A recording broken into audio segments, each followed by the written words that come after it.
Good afternoon and welcome to the Jake and Josh pregame show here on Solano College Sports Network. This is Jake. I'm Josh. Let's get into it. All right, so today we're going to be recapping the last few games for the Falcons. Saturday, they played Marin at home, and Monday they played Marin, this time at Marin. Starting with Saturday's game, a good game for the Falcons and also a good game for Marin. Marin pulling out the win 2-1. Eric Smith, 6 innings pitched, only 4 hits given up throughout those 6 innings. Very good. To talk about the Falcons a little bit, Josh Lenny went 2 for 5 with an RBI. That's a guy who's really stepped up big lately, wouldn't you say, Josh? Yes, he has. And, that's a game right there, that Saturday game, went into extra innings, 1-1 until the end of the game, obviously. And you never felt like the Falcons were really out of it. You just felt like they were never going to pull out the win at the same time. They were always hanging in with Marin, but never pulled away to try to push the run across the board and win the game.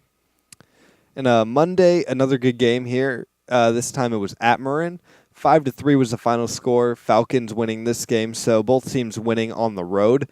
Alvaro Rubalcaba and Joey Dodson both went 2 for 4 with an RBI, along with Josh Lenny going 3 for 5 with an RBI of his own.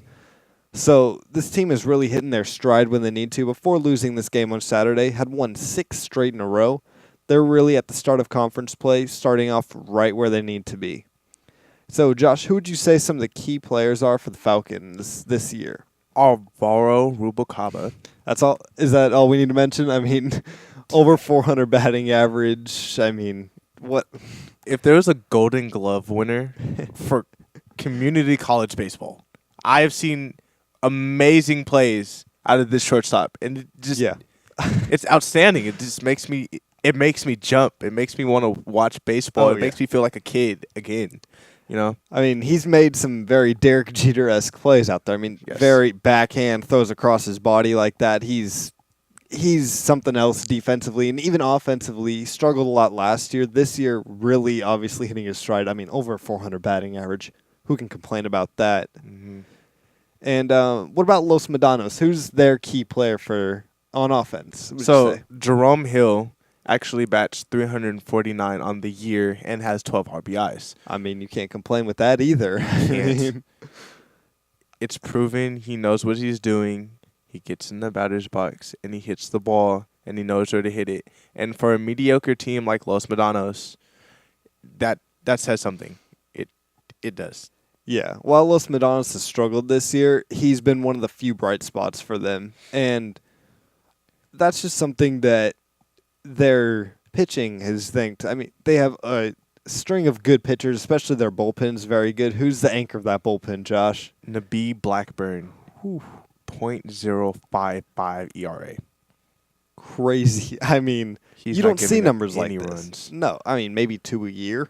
2 a year. That's a, two that's a year. That's a lot. That's saying a lot. Like it's not happening. No, you don't see that very often. He has the good stuff. Yeah, he has the good stuff. So let's get out there to Solano College Falcons versus the Los Medanos Mustangs here on the Solano College Sports Network. This is Jake. I'm Josh. Let's see ya.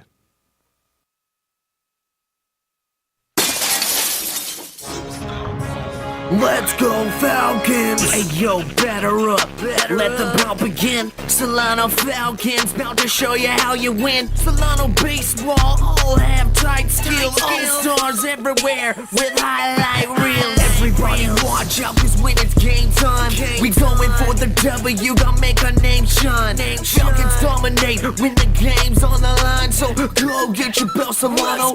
Why? Cause it's game time, hey yo, it's game time, so let the games begin. Solano on the field and we gain in a win. Hey yo, it's game time, don't you hear the people chant? Cause this is our house, make way for the champ, it's game time. Hello, everybody, and thanks for tuning in to the Solano College Sports Network. We're here at Billy and Luis Yarborough Stadium in Fairfield, California for a Bay Valley Conference baseball matchup between your Solano Falcons and the Los Medanos Mustangs. I'm Stash Moida. Joining the booth with me today is Mr. Jake Wade. Jake, tell us about the Bay Valley Conference standings so far this season. Well, right now we have Solano tied at the top with Napa, both at 7-1 in the Bay Valley Conference, followed closely with Marin at 6-2. Right now, Marin's ranked 11th in Northern California, Solano at 14, and Napa at 16. So a lot of powerhouses at the top of the lineup. Yeah, all three of these teams just got in according to the March 17th polls that came out on Tuesday. So it's surprising to see these teams all in the top 20 here in Northern California. Then you have Los Medanos in the 7th position in the Bay Valley Conference standings at 3-5 and 9-11 overall. They actually dropped their last game on Tuesday against Napa 4-0, and Napa has just been rolling all year long. And Napa's been one of the most solid teams in the Bay Valley Conference so far this year. They've been very solid. And Solano's next 5 games, of course, today's game here against Los Medanos, and they go on the road on Saturday to face Los Medanos in a big 2-game set against Napa on the 24th and the 26th. So that's going to be 2 huge games for the Falcons. If they can sweep both of them, maybe they can put a little distance between themselves and Napa, especially with Napa. They're playing 2-game set against Marin starting today, and then they come here to Solano where they have to play another 2-game set. Yeah, so it's definitely going to be interesting to see Solano and Napa go head-to-head in a couple of games next week.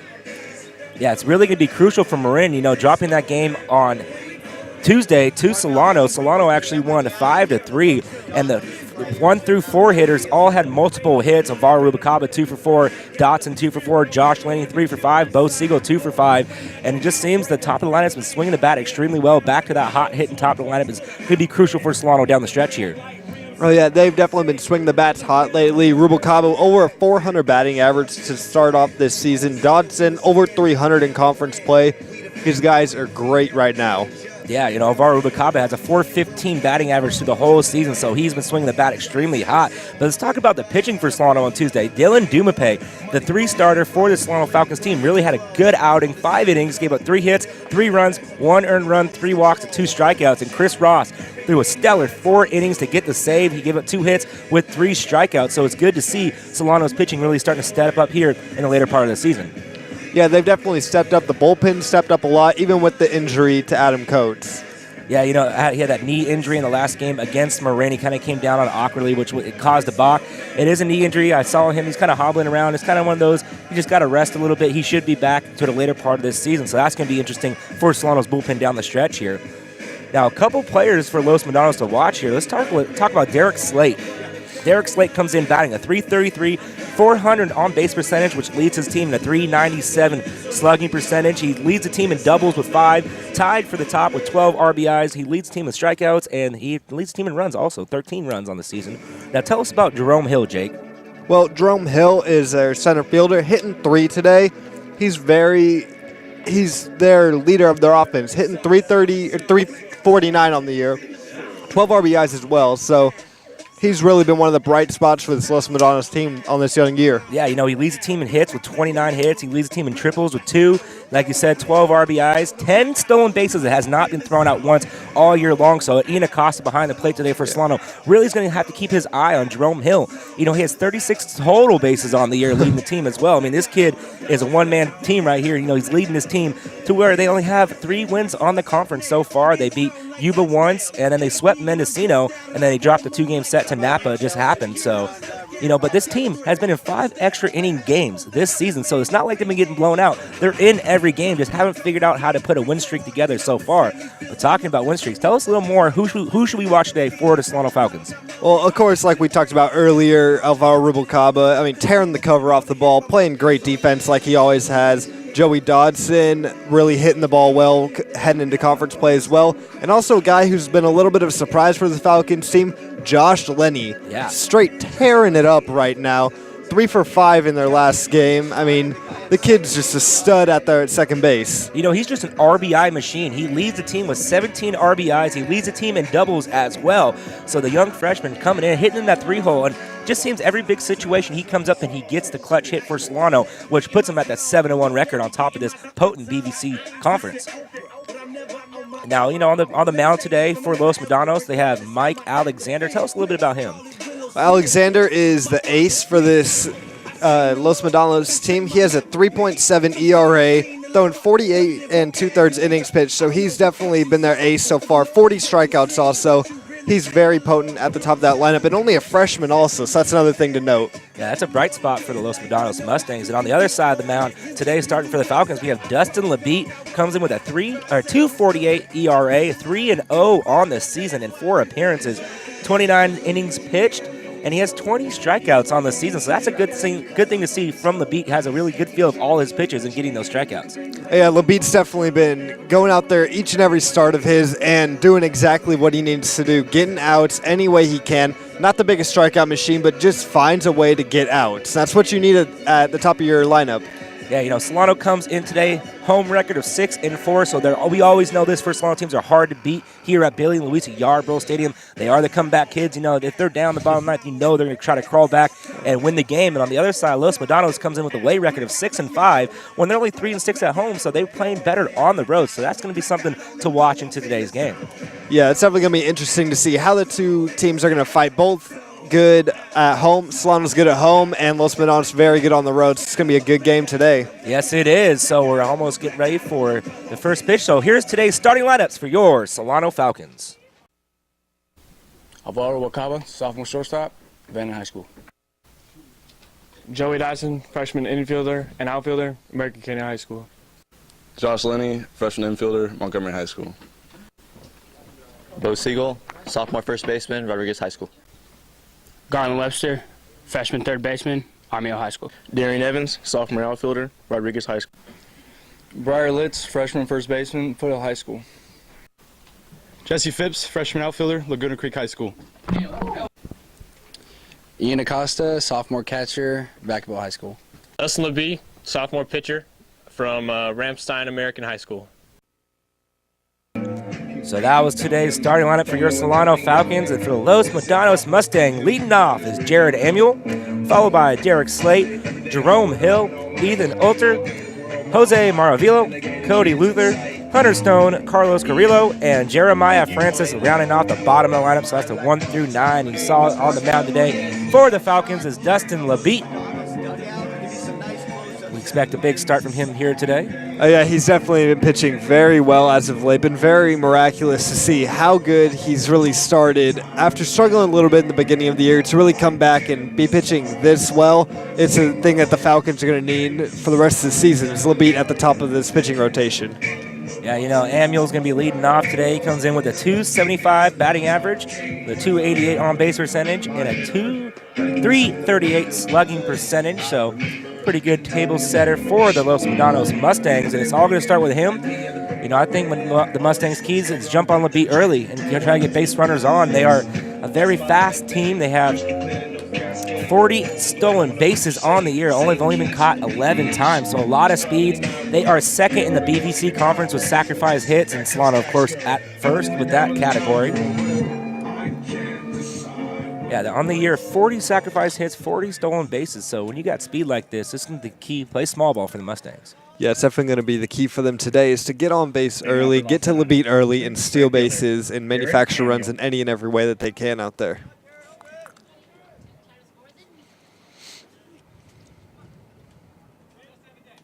So here comes the first pitch.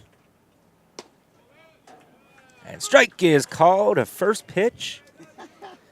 231. So the 0-1 from LeBeat. Good curveball, just misses the zone. The count goes to 1-1. LeBeat's a guy that likes to locate his pitches on the lower half of the plate, too. Something that where he likes to get a lot of ground balls with this very good defensive infield, too. So the 1-1. This one's popped up down the left field line, and it's going long. That's a deep fly ball, and that is going to be out of here. Home run for Jared Amuel.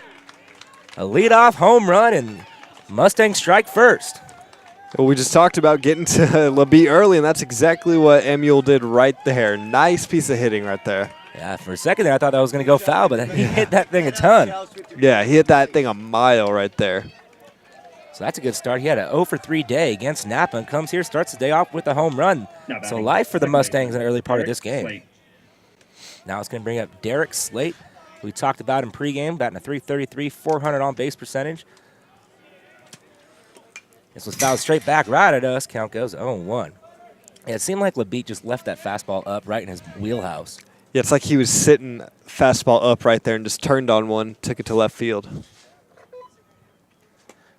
Kind of a check swing. Yes, he did. The count goes 0-2. little bit of a defensive swing right there from Slate. Didn't put much behind it right there. Yeah, Slate is leading his team in strikeouts with 14 on the year so far. It's now the 0-2 from LeBeat. Comes right at him, just a bit outside, ball 1. Really good 0-2 pitch right there. I mean, if you're gonna miss low like that, that's right where you want to do it. Swing and a miss, strike 3 for the first out of the inning, and that is Slate's 15th strikeout of the year, and Dustin LeBeat's first strikeout of the day. Jerome Hill up at the plate now. See what he can do to boost his batting average. Yeah, a whopping 349 on the year. Leads his team in hits, triples, RBIs, stolen bases. This is the guy you need to keep off the base path. First pitch to Hill is outside, ball 1. And like we just mentioned, this is going to be the guy that LeBeat needs to attack and really not let him get on base any way you can. He's got so much speed and power. This one's ripped right to Rubalcaba.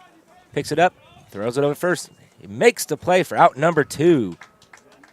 So that's just a standard play right there for Rubalcaba. Nothing special for once from him. Yeah, he did a great job. He got to the ball, was kind of slowly hit, and made a good throw over to Bo to get the speedy Hill. Hill made it a close play than what it should have actually been. Yeah, it was a closer play at first than I thought it would be. I mean, Rubalcaba sat back on it a little bit. Maybe more. You should charge a little more, but not bad. So Ethan Utler taking his first look today. First pitch to him is 1-0. Batting a 308 on the year, 343 on base, 338 slugging. Putting himself together a nice freshman campaign at the catching position. Count goes 2-0. Freshman out of Pleasant Hill, so definitely a lot of talent here, young talent on the field today for both teams. Yeah, this record doesn't really show how good this Los Medanos team. They're 3-5 in conference play. That pitch is in there, strike called. Count goes 2-1. They're 9-11 overall. They've been in, like we said, 5 extra inning games so far this season, and the last one actually came on Saturday against Napa. This one's lifted out of play. The count goes 2-2. They took Napa to 14 innings at Napa and wound up dropping that game 7-6. So Napa had a walk-off win there, but Los Medanos has been in every single game pretty much this season. Yeah, they always have to feel like they're in the game until the very end. Good curveball, swings at it. Rubalcaba backhand makes a stop. Good strong throw to first and cannot get him. And Utler has himself an infield single. Tough play for Rubalcaba right there. A lot of speed right there. You usually don't see that out of a catcher, too. I mean, to beat out a throw from Rubalcaba's strong arm, you got to be fast. Yeah, it was kind of a slow hit ball into the hole. Rubalcaba got a good glove on it, but it was really deep back in there. Tough play to make. Now it's going to bring up Jose Marvillo. Marvillo went 2 for 2 in his 2 at-bats against Napa. This one's fouled back. The count goes 0-1. This Los Medanos team looks like they came here to play and compete today. At the very least, we're going to see a competitive game here today. You got to keep your eye on Utler over there. He's not afraid to steal a bag. As we said, Los Medanos has 40 stolen bases on the year as a team. Curveball back pick. Good throw from Acosta. A little high. So now the count is 1-1 to Marvillo. We've seen Acosta throw a lot of back picks this year, and he's got a very good arm there behind the plate. So he's definitely what the Falcons need behind the plate right now. So the 1-1, LeBeat comes set. He kicks, fires. Curveball couldn't get it down. The count goes at 2-1. Good pitch right there by LeBeat. Just wasn't able to get down on it quite enough, but even that's kind of a dangerous pitch right there, hanging curveball. Yeah, you left one up where Emil took it deep and lead off the game. And this one's lifted into foul territory down the right field line. Evans making a run for it. He is not going to get it. Way out of play. Count goes to 2-2. So LeBeat really needs to buckle down here and get this guy out. Get out of the inning unscathed. Already given up 1 run so far. Yeah, LeBeat needs to settle down right now. Keep throwing strikes like he's been. He's been right around the zone with every pitch. He's just got to keep doing what he's doing, throwing strikes, and everything's going to happen for him. Mm-hmm. So the 2-2, 2 outs, runner on first. LeBeat comes set. Pitch in the dirt, good. Blocked by Acosta there to keep it in front of him. So now the count is full, 3-2. The runner will be on the move here.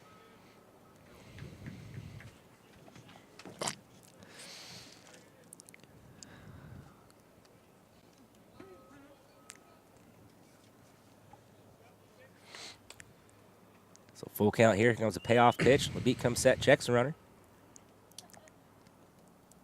Runner on the move. This one's lifted into left center field. It's hit a ton. It's going back, and that ball is going to get down. Two hop the wall. One run's going to come in. And Jose Maravilo has himself a 2-out double RBI. Nice piece of hitting right there from the first baseman, Jose Maravilo, right there.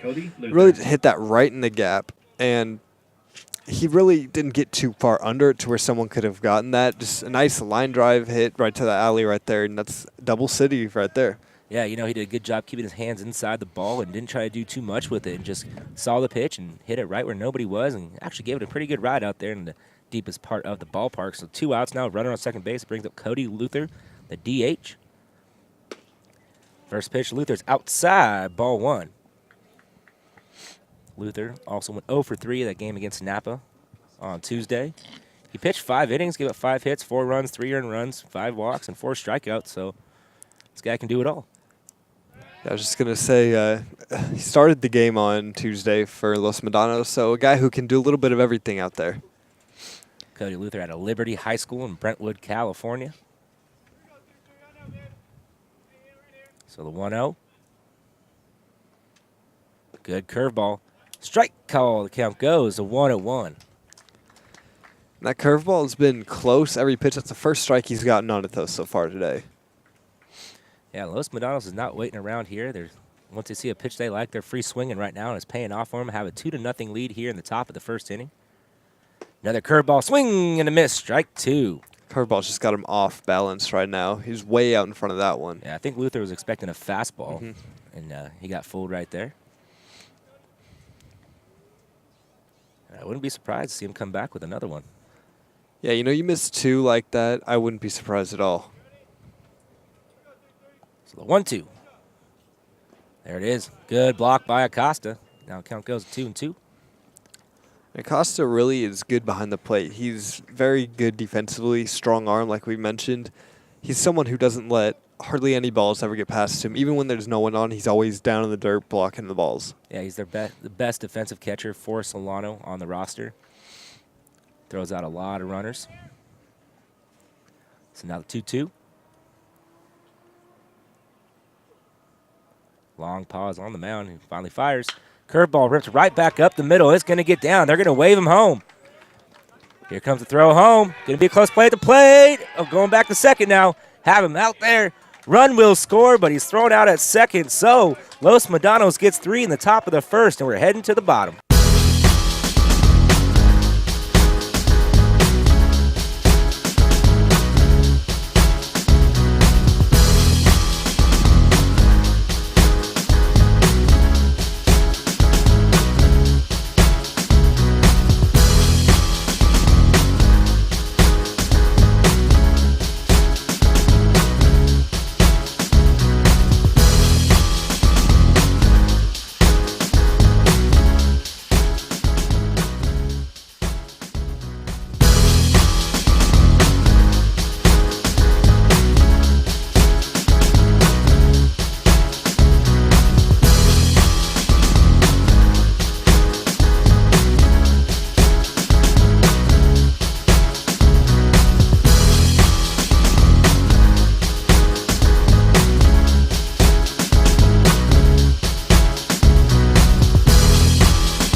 Bottom of the first inning now. Los Medanos up 3-0, and I'm sorry, folks, we're having a little technical difficulties with our scoreboard. We'll get that fixed for you shortly. But it is 3-0 in favor of the Mustangs. And leading off today for your Solano Falcons is Alvaro Rubalcaba, the hot-hitting Rubalcaba. Yeah, Rubalcaba is on fire this whole year. I mean, he's never really had a down part of the season so far. Yeah, he batted .415 on the year so far. He's doing a great job. He went 2 for 4 on Tuesday with 2 runs and an RBI against Marin. First pitch. In there, strike call. The count goes to 0-1. That's Mike Alexander on the mound today for the Mustangs. Ethan Utler behind the plate. Jose Maravilo down at first. Derek Slate, second base. Jeremiah Francis at short. Carlos Carrillo at third. That pitch is low. Count goes to 1-1. Hunter Stone in left. Jerome Hill in center. And Jared Emule out in right field. Emil with that big leadoff home run for the Mustangs. So the 1-1. Strike in there called, so now the count goes to 1-2. Alvaro's going to be really patient up there at the plate, especially in his first at-bat. He's going to wait until he gets his pitch, and so far he hasn't gotten his pitch. And today's umpires, home plate, Robert Estep, and in the field, Robert Guerrero. So a couple of Roberts out on today for our officiating crew. Oh, this one's roped down the right field line, fair. And Rubalcaba's on his horse. He's going to go to second base as it curls into the corner. He's going to be in there safely with a leadoff double. So when you're hot, the ball bounces the way you want it to go. So that's a leadoff double for Rubalcaba. That's exactly what he does. He drives the ball where it's pitched, doesn't try to force anything up at the plate, uses speed as well. Yeah, he did an excellent job just reading. It was an outside pitch and just went with it, just got enough of it and curled it down to the corner. Leadoff double. Solano needs to come back and answer with one as they gave up 3 in the top of the first. Now it brings up Joey Dodson. Joey Dodson also very hot at the top of the lineup, so see if he can pick up an RBI right here. Yeah, since conference play has started, he's batting a .303, 378 on base, and .303 slugging percentage. He was the Northern California Player of the Year a couple weeks ago. Player of the Week, I'm sorry, not Player of the Year. Drops down the bunt, and it's a good one. Alexander fields his position, throws it to first for out number 1. Dodson gets the job done, and Rubalcaba goes to third. That's exactly what Dodson does every time up. If he needs to bunt a guy over, he's not selfish at all. 24, Josh Lenny. So now it's going to bring up Josh Lenny, the leading RBI man for the Solano Falcons, batting a .368 on the year with 17 RBIs. Number 18 is sitting down on third base for him if he can get him in. 1 out, first pitch. Good curveball on the outside corner. Count goes 0-1. Good pitch right there by Alexander. Lenny must have been sitting fastball because that was right there, but he just wasn't ready for it. I mean, wasn't expecting that curve right there. So 0-1. High and tight, ball 1. Watch out there. That's a little scary right there as a batter. Yeah, really changing his eyes right there by, going curveball outside, then coming up high and tight. Kind of has Lenny now a little bit fooled, maybe. Yeah, wouldn't be surprised to see Lenny take a pitch right here. Good pitch. Outside, count goes to 2-1. Good eye by Josh Lenny.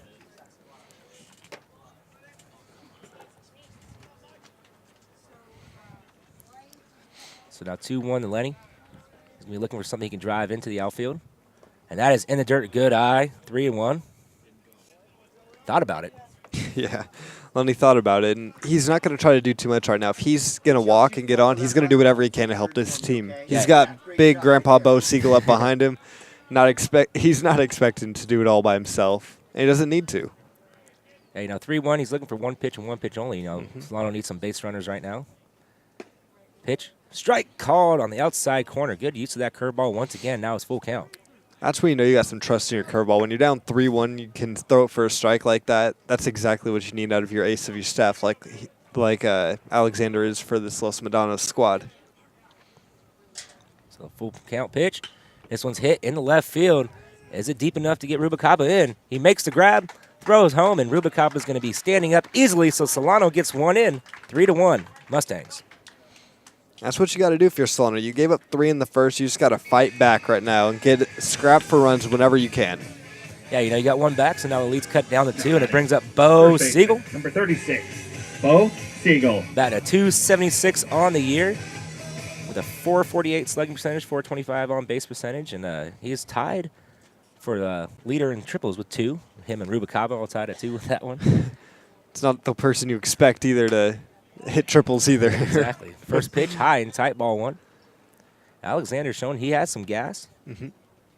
Got thrown very hard out there. And mixes pitches up well, too. Not afraid to throw his curveball and other pitches whenever he needs to. This one's lifted foul. Count goes to 1-1. Once again, a little bit another high fastball. Alexander's going to have to start working these balls lower in the zone. If he keeps leaving them up, we already saw 1 home run today. Would it be surprised to see another one? Especially with the big boppers right now, Siegel and then Webster in the on-deck circle with Darian Evans. Those are 3 guys who are all capable of hitting it out at any time. Curveball on the outside corner. Count goes to 1-2. Alexander has a really good feel for his curveball right now. And if you get 2 pitches like that working, he could be pretty hard to hit. And we haven't even seen a third pitch. I mean, he could have a changeup. I mean, we don't know, but Those 2 pitches are working so far for him. Swing and a miss, strike 3. So Solano gets one back, and we're heading to the top of the second.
My name is Alvaro Bacaba. I'm a sophomore infielder, and thanks for watching the Solano College Sports Network. Top of the second inning, Los Medanos Mustangs up 3-1. Solano got one back in the bottom of the first inning, so now Dustin LeBeat coming on for his second inning of work. And you know, today started the NCAA March Madness tournament, and there has been a lot of upsets today. Oh, yeah. Georgia State upsetting Leading off the top of the Baylor. second. That was a Left great fielder, game. I actually got to Hunter watch that Stone. game. UCLA just upset SMU. And now it brings up Hunter Stone for the Mustangs, left fielder. Yeah, I'll get it. Hang on. He drops down a bunt, and it's foul. Count goes 0-1. You know, speaking of upsets here, so far, Los Medanos coming in trying to upset Solano here today. Up 3-1 early. Yeah, and Solano, right now, they're just going to have to battle back and stay in this game. They're a team who's never going to let a game get too far away from them. So you just got to keep it in reach and always have faith that you guys are going to come back. And you saw that there. They manufactured a run in the bottom of the first inning, executed perfectly. Good curveball floated up into right field territory, foul territory. Bo Siegel going over, makes a long run, can't get to it. So that's just a high pop fly strike. Count goes 0-2. What if you would have made that play right there? That would have been a great play for Bo. Yeah, that definitely would have been in our SCSN top 10 plays at the end of the year if he grabs that one. I know Rubicaba already has a couple of them on the top 10 so far this year. We could make our top 10 just him, and it wouldn't be lacking. I mean, the guy's crazy good out there at short. So now the 0-2.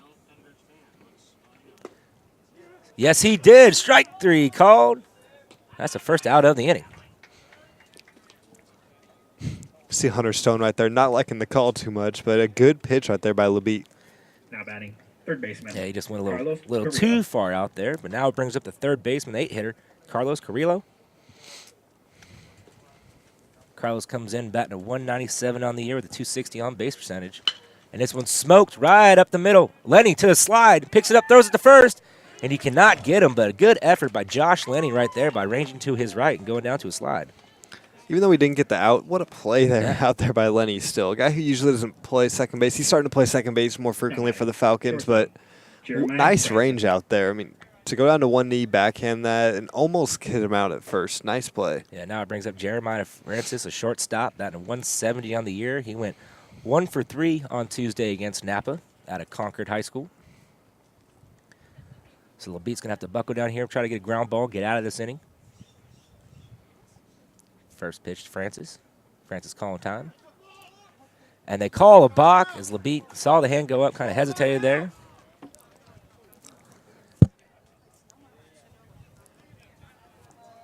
So now a little confusion. He did call time, so they're sending the runner back as calls it a no balk. And head coach Anthony Dialbore going out there to talk to the base umpire, Robert Guerrero. Still 3-1 in favor of the Mustangs here. They have one out runner on first with their 9-hitter up. A little confusion on the balk call now. Still going at it. Umpires are going to come together and make a decision here. Which is interesting, you know, the time, the batter asked for time. Yeah. Home plate umpire didn't call time, but yet that's what caused LeBeat to balk. There's a little bit of confusion between the home plate umpire and our umpire in the field and the batter, and everyone's just confused out there a little bit. So there we go. It's no balk because the hitter was calling time, so we'll just restart it here. Still 0-0. So great job by the officiating crew by coming together and making sure they get the call right. Head coach of the Mustangs not too happy about the call. Nothing you can do about it now. The call was already made. Pickoff attempt. Ooh, good strong throw from the beat right there. Pop of the mitt. Yeah, you heard that loud. Not usually you hear that too loud when the pitcher's thrown over to first or second base. This one's hit right to Rubalcaba. Kind of stumbles to second, to first. Double play. 6-4-3 textbook, and we're heading to the bottom of the second. Mustangs up 3-1. Hi everybody, Greg Poff here in the Solano College Sports Network studios, and we sure hope you're enjoying today's special game broadcast. And if you're interested in a career in sports broadcasting, or you would like to take one of our sports broadcasting courses here at the college, you can easily find them listed in the SCC schedule of classes under Communication Studies. Come on over to our TV studio in room 121 and check us out. Be a part of the Solano College Sports Broadcasting team. We're here at SCSN. It's more than just sports. It's an education. Bottom of the second inning here. Mustangs leading 3-1. The 5, 6, 7 hitters coming up for the Falcons. Leading off is Garland Webster. Garland 1 for 4 on Tuesday against Marin. Had himself an RBI, and so far he's putting together a really nice freshman campaign for the young man. Batting a .329 on the year, the .410 on base percentage. He swings at the first pitch, and this thing skied in the air into foul territory. Going over is Maravilo. Gets called off by the right fielder, Jared Amule, and Jared makes the grab for out number 1. Webster, really a bright spot for the Falcons. It's really been one of the brighter spots this year for them, who, as a freshman, too, to step up and do the things he's done. Hit a grand slam last week. I mean, he's just a guy who can do anything for your team and a leader already. Yeah, now it brings up Darian Evans, about a .258 on the year, but since conference play has started, he's batting a .313, so he's starting to come alive here during conference play. Their count goes to 1-0. You know, you really need Darian, hits in the bottom part of the lineup in the 6 hole. You know, you need some production. He's really been coming through for the Falcons so far in the conference play. He's another guy who's just started to come on as conference plays started to. I mean, him and Joey Dodson both have. So now the count goes 2-0 as it bounces away from Ethan Utler. Evans also a lot of speed out there, so if the Falcons can get him on, I wouldn't be surprised to see him on the move. Mm-hmm.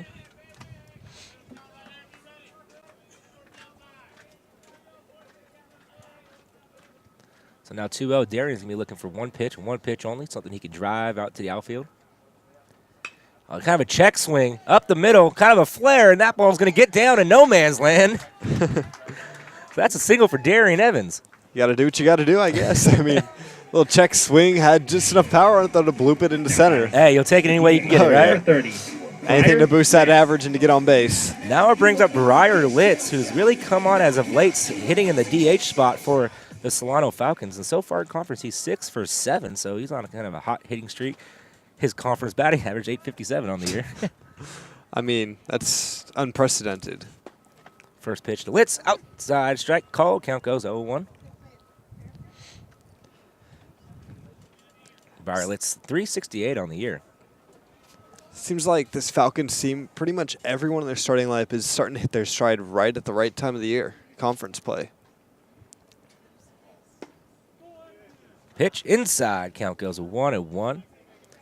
Yeah, you know, they had a tough, very tough non-conference schedule this year and faced a lot of the top teams in Northern California, and it kind of set the tone for the Falcons this year. They lost a couple tough ones. You know, they really brought them together as a group, and now since conference play, they've pretty much been clicking on all cylinders except for that one blemish loss against Marin last Saturday. They went to extras and wound up losing in the top of the 10th, but gave a little payback to Marin on Tuesday. I'm sure Coach Stover set up his schedule this way for a reason, too. He's not the type of person who's going to want to play a bunch of easy teams. He wants his team to be ready to start at conference play. So a long look in here. Alexander just steps off the mound, not getting a sign that he likes. Keeping an eye on Darian Evans over on first base. Evans does not have a stolen base so far this season.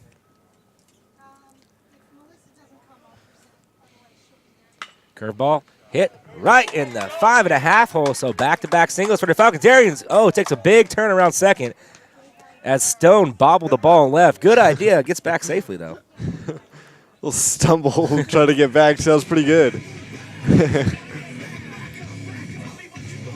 Now batting, left fielder, number 14, Jesse Phipps. Now it's going to bring up the left fielder, Jesse Phipps, with the runners on first and second, 1 out. Phipps only batting a 161 on the year so far.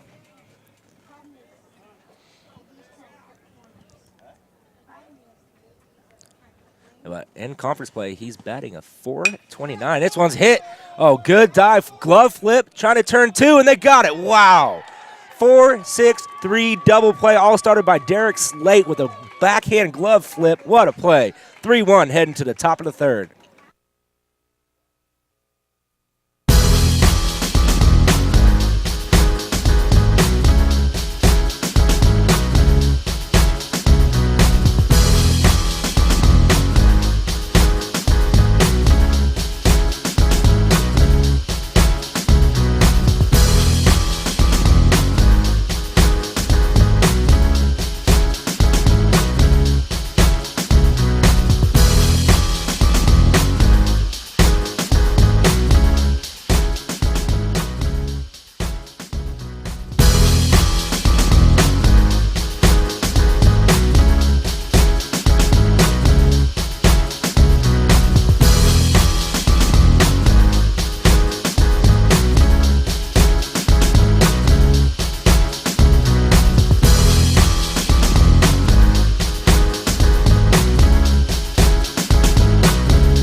I'm Andres Quijada, freshman catcher. Gracias por ver the Solano College Sport Network.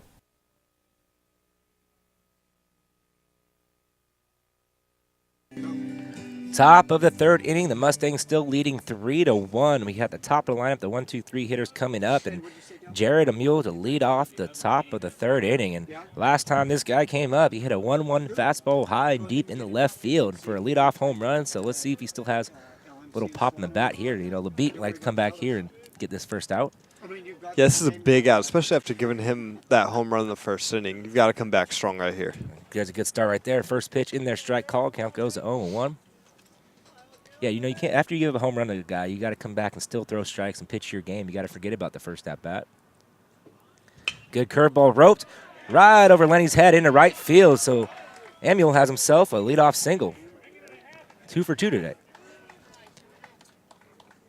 Nice piece of hitting there. Sat back on a little bit, just got it over Lenny's head at second base. It's exactly what you have to do, especially being the leadoff hitter that he is. Leading off inning, it's no difference for him. Yeah, Amule, you know, he's batting 275 on the year, but today he's just really hot. Tough guy to get out. Now brings up Derek Slade. He's 0 for 1 with a strikeout in the first inning.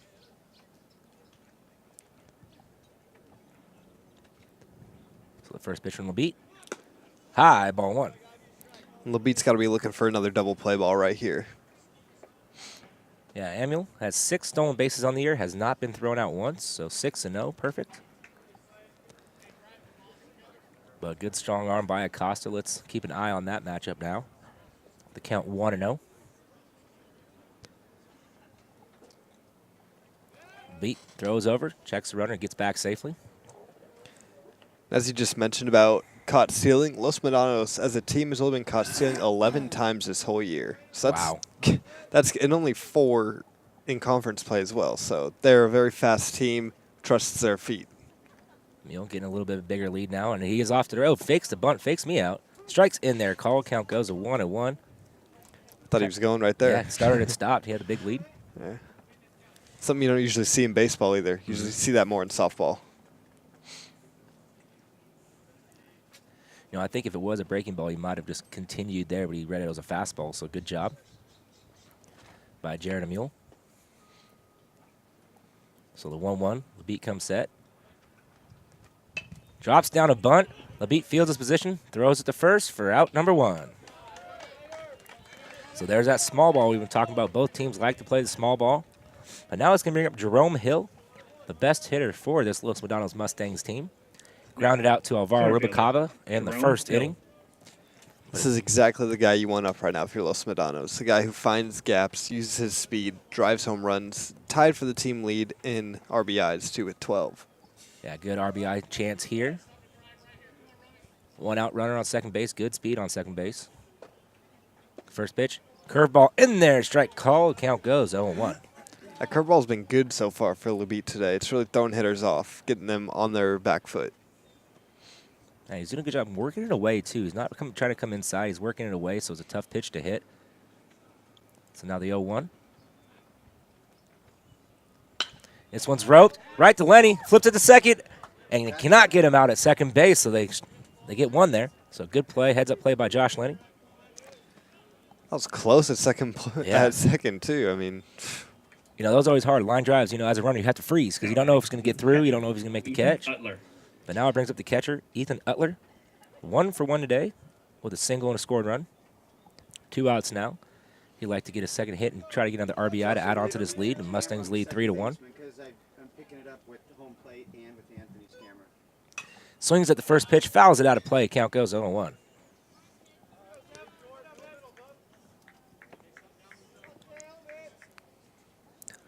Utler, like we mentioned before, freshman, good addition for this Los Medanos team, especially behind the plate. You always want young talent right there.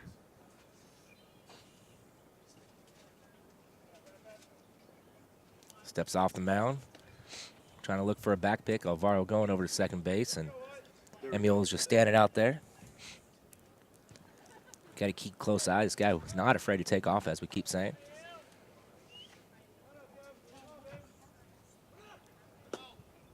Pitch just a bit low. Count goes a 1-1. Labitte's not missing by much on any pitch. I mean, these are all pitches that are very controversial. Hard for hitters to tell between balls and strikes. Good umpiring crew, being very consistent behind the plate so far today. So the 1-1. Outside, ball 2. So now good hitters count here for Ethan Utler. Yeah, as we said, he's batting a .308 on the year, .359 in conference, so he's starting to hit his stride here in conference play as well. 7 RBIs on the year. This one's fouled back, so the count goes 2-2. Took a little bit off that pitch, and it was a good time to use that changeup. Yeah, we haven't seen Labitte throw that changeup much today, but it's been effective when he has. Yeah, maybe he's trying to save it for maybe a third time through the lineup. A lot of pitchers like to do that, where they'll save 1 or 2 of their pitches until the later innings.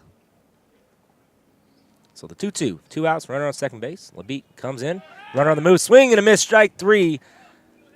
So it doesn't matter about the runner. So Mustangs strand 1. They're up 3-1, heading to the bottom of the 3rd.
Bottom of the 3rd inning, Los Medanos still up 3-1, and you're tuned in to the Solano College Sports Network, your home For Solano Sports, Dawson Wade, Jake Wade here in the booth, and the 9-1-2 hitters coming up for the Falcons. Leading off is Ian Acosta, who was stranded in the on-deck circle after Jesse Phipps hit into a double play, and what a great double play that was. Started by Derek Slate, backhand glove flip, good turn by Francis over to first, and it was one of those you just got to tip your caps.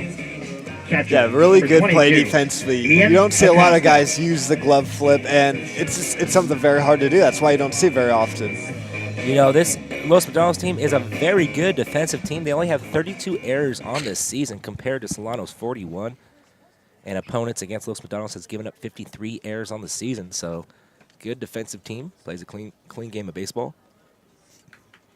So, the first pitch to Acosta. He swings to this one, hits it perfectly in the 3.5 hole, and he has himself a leadoff single. And Acosta you tend to see Acosta sacrifice more than we see him hit away. So it's nice to see the kid get a hit right there. Now batting. You know, he didn't waste no time either. Saw a fastball outside, just went with it. Very smart hitter, and that's what we're used to seeing from Ian Acosta. But now it brings up the hot hitting Alvaro Rubalcaba. Had a leadoff double in the first inning and eventually came around the score. That's where Solano got their lone run. It seems like Solano, every inning, they're getting runners on. They're getting runners in a scoring position. So it's just a matter of time so they can put something together here and get a rally going. First pitch bunted back. Count goes to 0-1. A little surprised to see Rubalcaba bunting right here. I know there's a runner on first and nobody out, and that's what the Falcons like to do. But Rubalcaba is the anchor of your offense, too. Offense and defense. You know, he's a good team leader in the clubhouse, and, you know, he plays to way, hey, if I can do it, you can do it. Let's go. Get it going. So it's the type of guy you want on your team. A long look-in time called. Yeah, Rubalcaba, a really good leader. Got the chance to do the post-game interview with him as he was last week's player of the game. He's a really good kid, a guy who knows his baseball, knows what he needs to do to lead this team. Hit and run. Acosta there, gets one at second. Gets Rubalcaba at first for a 6-4-3 double play, and that's 2 outs.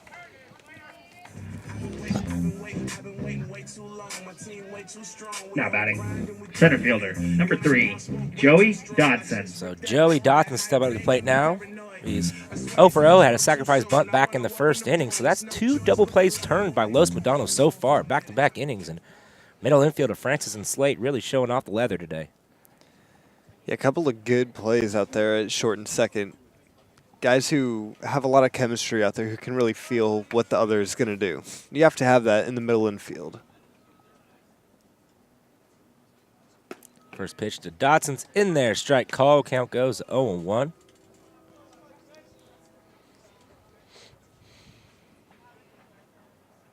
Yeah, Slade out of Merced High School and Francis out of Concord High School. So 2 guys getting really accustomed with each other. The ball is in the dirt. Count goes to 1-1. Francis is a freshman and Slate is a sophomore, so maybe a little help from Slate there, you know, getting them used to playing in the collegiate baseball here. So now the 1-1 coming. This one's floated right to Slate. He makes the grab for out number 3. So we're 3-1. Mustangs heading to the top of the 4th.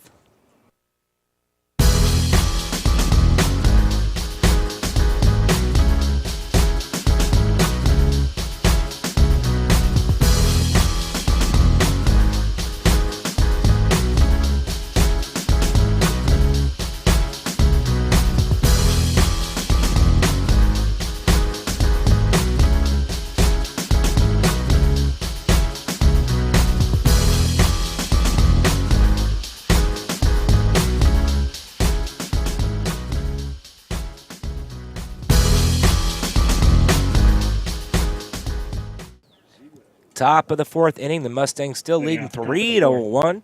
Leading off for the Los Medanos Mustangs is Jose Maravillo. He is 1 for 1 today with a scored run and a double. So he's seen the ball well, looking for his second hit of the day off Dustin LeBeat, who's out on the mound. First pitch, just a bit outside, ball 1. And LeBeat's just falling off a little bit, everything's starting to go outside a little bit, so he's going to have to really focus in right now. This one's lifted into center field. Dotson going back at the track, backpedaling, makes the grab for out number 1. Had a beat on it the whole way. And he couldn't have hit it more straight to center than he did right there. Dodson shade a little bit to the right side of the second base, but I mean, just back up. That's all he had to do pretty much right there. That's the deepest part of the ballpark, too. Very hard to get it out, that 400 mark. And now it brings up Cody Luther, who's 1 for 1 today with the single. Swings at the first pitch, fouls a back, count goes 0-1.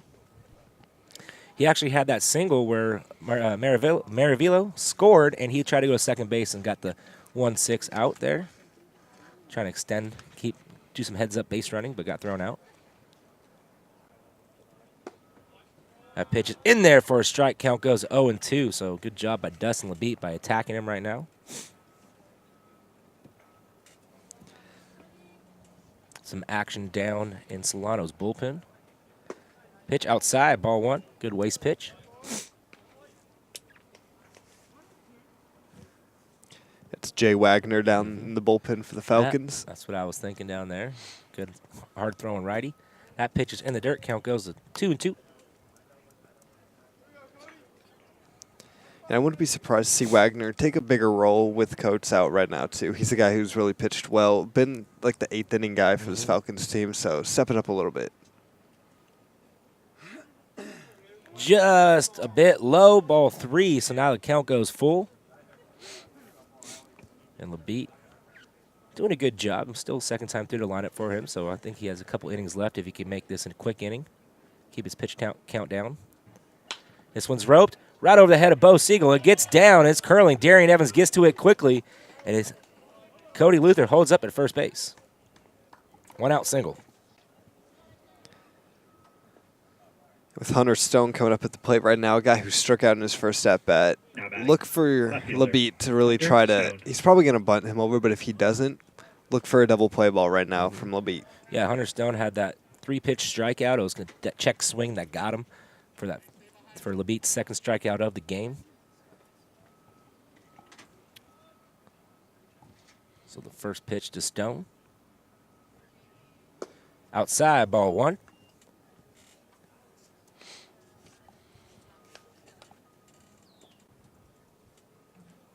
Luther has 1 stolen base on the year. Like I said, and has not been caught stealing as well. So decent speed out there on first base. Maybe try to take a bag here, disrupt the double play. Maybe a little hit and run. So the 1-0 to Hunter Stone. Runner on the move, hit and run. Good throw by Acosta. He's out by a mile for out number 2. What a throw right there. Hey, like I said, you can't run on Ian Acosta. The dude's got a cannon back behind the plate. And in Luther's defense, it was a hit and run, and Stone couldn't make contact on it there. So now the 1-1, 2 outs. And the dirt ball, 2. Didn't even bother to have to slide. He was out that far. Yeah, Ruben Calvin just standing there. All right, come on. You going to get here eventually?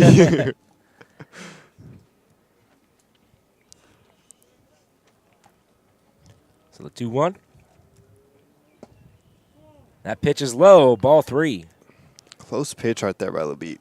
Yeah, LeBeat really needs to buckle down here and get Stone out and get into the dugout to where his team, Falcons, are hitting the ball all over the ballpark right now. Just hasn't scraped up a rally yet. Swing and a miss, strike 2. He took a big hack at that one. Just pulled his head off a little bit on the outside corner of the plate too, and tried to pull it too much in my opinion, and instead of trying to go with the pitch.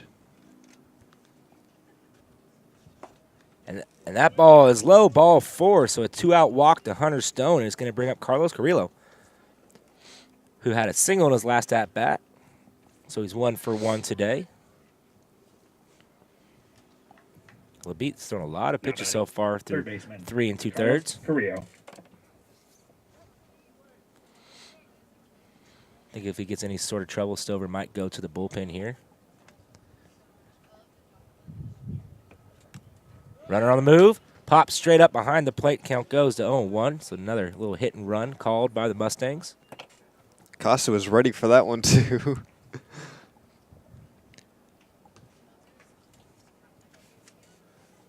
Stone, 2 stolen bases on the year, 1 caught stealing. So that's 12 runners that were caught stealing so far on the year for the Mustangs.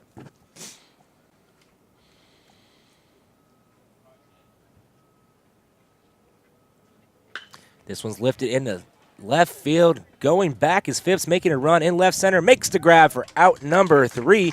So the Mustangs strand 1, still leading 3-1, heading to the bottom of the 4th.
Bottom of the 4th inning. Solano still trails 3-1. A 3-4-5 hitters coming up. Leading off is Josh Lenny, who had the sacrifice fly to score Alvaro Rubalcaba back in the 1st inning. So he's leading the team with 18 RBIs now on the season. Looking to start off here and try to spark a rally here in the bottom of the 4th for the Falcons. Curveball, chop foul. Oh, kind of bounces off Stover there. What is that? That's E-coach. Error on the coach there. E third base coach. E5C. So now 0-1 to Lenny. Alexander comes set. He rocks, fires. Pitch is inside. Count goes 1-1. Make sure you keep giving the score. So Solano really needs to win an inning here. They're still trailing by 2 runs. Good curveball just outside, ball 2. And Lenny's another guy at the top of this lineup who sees a lot of pitches in his at-bats. He's not going to sit there and swing at a first pitch. He's going to be waiting for his pitch right in his perfect location.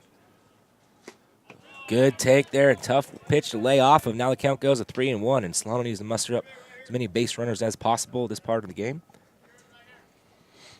You know, you don't really want to wait around by trailing some runs and try to put some late inning heroics into the game. You know, you want to get on the board now. And that's outside, ball 4. So Josh Lenny, leadoff walk. That's what you need to do. Even though you're the 3-hitter for this team, you still have to get on no matter what it takes. And that's what Lenny likes to do. Now batting.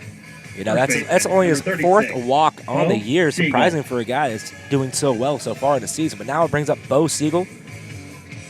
Bo is 0 for 1 day with a strikeout. So let's see if Bo can get a base hit here. Or maybe take a couple pitches as Alexander seems to be struggling a bit. First pitch in there, strike called. Count goes 0-1. Looks to me like Alexander likes pitching to left-handed hitters a lot more. He seems like he's hitting the outside corner a lot easier with left-handed hitters. Yeah, you know, there's a big hole right there between the first and second baseman, and Bo Siegel being a pull hitter. It's a prime opportunity for him here. That pitch curves around the outside part of the plate. Count goes 1-1. You're good, Marvell. So 1-1, no out. Lenny on first base. Lenny has 3 stolen bases on the year. Swing and a miss. Strike 2. Big cut right there from Bo. He's going to need to shorten up and just put something in play right here. Has to do his job. Just advance a runner now. Shorten up that swing a bit. Protect.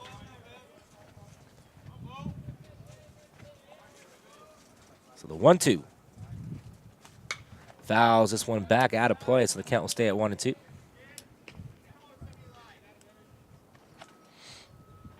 Now let's see if Alexander comes back with a fastball on the outside part of the plate once again. Throwing a couple of curveballs in a row now.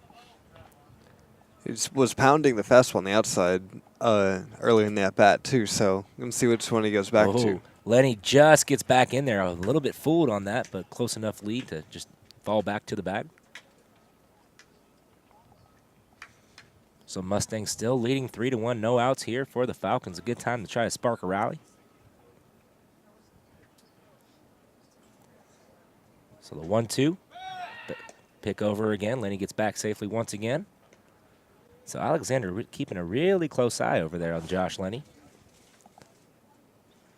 And Lenny also not known for his speed, but like we've said, this Falcons team has speed up and down the lineup.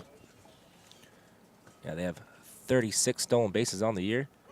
Oh, bounces past. That's a ball, and Lenny's going to take a hard turn around second base. And that's a ball, so count goes to 2-2. And that pitch just kind of hit the front part of the plate and just went up and over Utler behind the plate, and nothing you can do about that one. Bad hop. Yeah, nothing you can do as a catcher from there. And if you're Lenny, that's the easy stolen base you're going to get right there. So that was a pass ball in the scorebook, not a stolen base. Just to clarify for you, those people who are scoring at home. Swing and a miss, strike 3. So good pitch by Mike Alexander to come back and get Bo Siegel.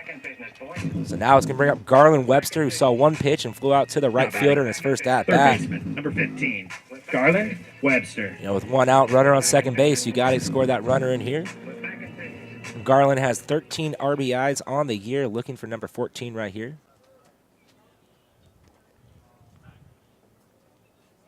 So first pitch from Alexander. A strike on the outside corner, count goes 0-1. Garland's been a guy who's been streaky lately. He's had games where he's gotten 3 hits and games where he's had offers. So it's going to be interesting to see how he adjusts right now after popping up in his first at-bat. Lenny dancing off second base. Good hack, fouled it back, count goes to 0-2. Just a bit under that ball to foul it back. Alexander's doing a good job by just coming out and just, you know, pounding the strike zone and trying to make the Solano hitters swing at pitches that they're just trying to do a little too much with right now. Yeah, it's like they're up there trying to hit everything and every pitch a million miles. I mean, you're just not going to hit a 5-run home run. I mean, especially with no one on. But you just got to hit the ball and get it. You just got to get it in between the white lines. Yeah, you know, Garland, he's a pit bull up there, man. He's a gamer. So even at 0-2 count, he's still dangerous to get a base hit. He's a smart hitter. Not really going to swing at anything out of the strike zone unless he's trying to protect. Swing and a miss, strike 3. So back-to-back strikeouts from Mike Alexander. And now it's going to bring up Darian Evans with 2 outs, runner on second base, an RBI chance here. Darian Evans. Darian had that little check swing bloop hit that fell for him. So he's 1 for 1 today. You know, you have to score this run right now. This is a crucial part. You're down by 2 runs, bottom of the 4th inning. You got to get down to 1 run. I think on that last at-bat for Darian, if he does not check his swing on that, if he swings all the way through, that's probably a fly out to the center fielder. Yeah. So now the count goes 1-0 to Darian Evans. That pitch was low.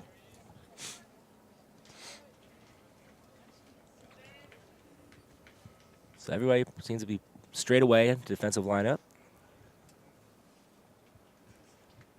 And Lenny's just dancing off there, kind of getting Mike Alexander to keep attention to him. He's just dancing. Maybe trying to throw him off a bit, get him out of rhythm. Yeah, and as a base runner in this situation, that's what you have to do. You have to try to distract the pitcher as much as you can. Good take there by Darian Evans. That ball went right into the dirt, 2-0. So good hitters count now. Sit on one pitch you like.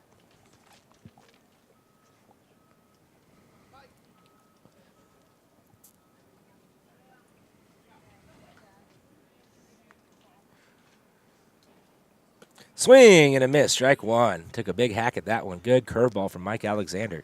Swung right over the top of that curve right there. Broke at the last second. Had a lot of movement at the last second right there. His curveball has been on point all game long. And like you said, Mike Alexander, the ace of this Mustang staff. So the 2-1. Curveball in there, strike call. Count goes at 2-2.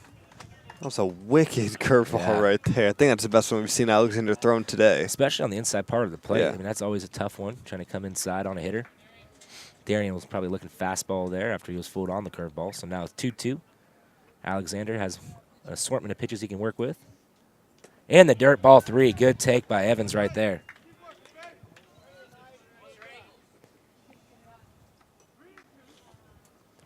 So now it's full count, 2 outs, runner on second base. Pretty big gap in left center field. As it looks like the center fielder is shading towards the right center part of the field.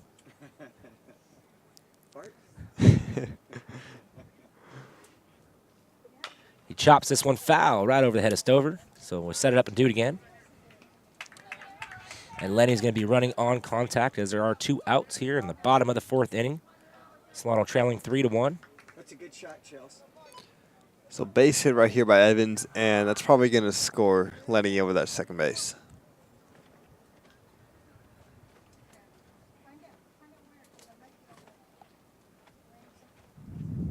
This one's hit right back to Alexander. Fields his position well, lobs it over to first for out number 3. So Solano gets a leadoff single, and leadoff walk and strands him. Down 3-1, heading to the top of the 5th.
Top of the 5th inning, Mustangs still lead 3-1 with the 9-1 two-hitters coming up for the Mustangs. Leading off is Jeremiah Francis, Shortstop. the shortstop who grounded out into the 6-4-3 double play back in the 2nd inning, and Dustin LeBeat's out for his 5th inning of work. First pitch is high, ball 1. And Jay Wagner still down in the bullpen just in case. Yeah, I wouldn't be surprised to see Wagner come in at some point in this inning if LeBeat does struggle. That pitch outside, ball 2.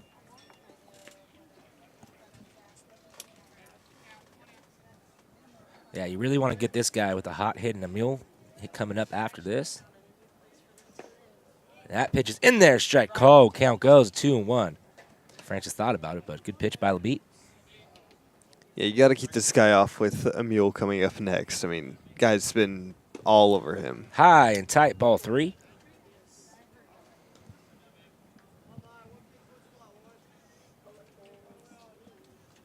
So now in the 3-1 count, like we said, LeBeat's got to buckle down here and get this first out. And strike is called. Good pitch by LeBeat on the outside corner. Count goes full. You know, you take away that first inning, and this game's a 0-0 ball game. Yeah, I mean, nothing since the first inning for either teams. This one's popped up in the infield.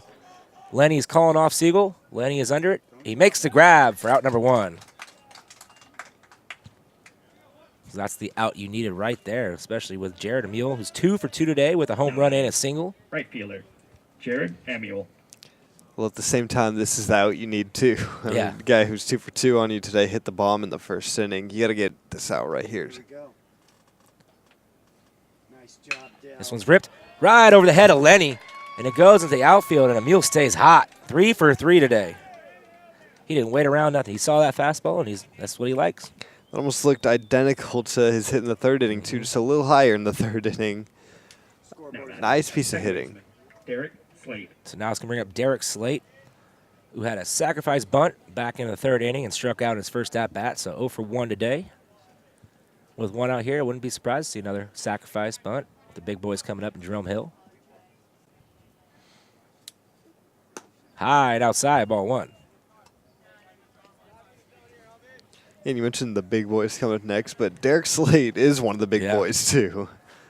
Tied for the team lead in RBIs. I mean, if that's not considered one of the big boys, I don't know what it is.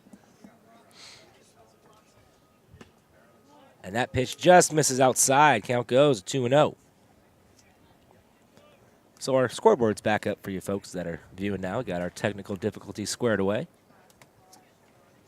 But it is the top of the 5th inning. 1 out, runner on first, 2-0 count. And this one's poked right up the middle into center field. Dotson coming in and makes the grab for out number 2. Nice play there by Dodson. That's a hard that's a hard ball to read off the bat like that. Yeah, thought it might drop down just in front of Dodson for a second there. Especially that Slate got jammed. I'm surprised he hit it as far as he did, but Dotson very speedy out in center field coming in and making the play. And I think that's going to be Labeat's day as we are going to go into the bullpen. Looks like Jay Wagner's going to come in.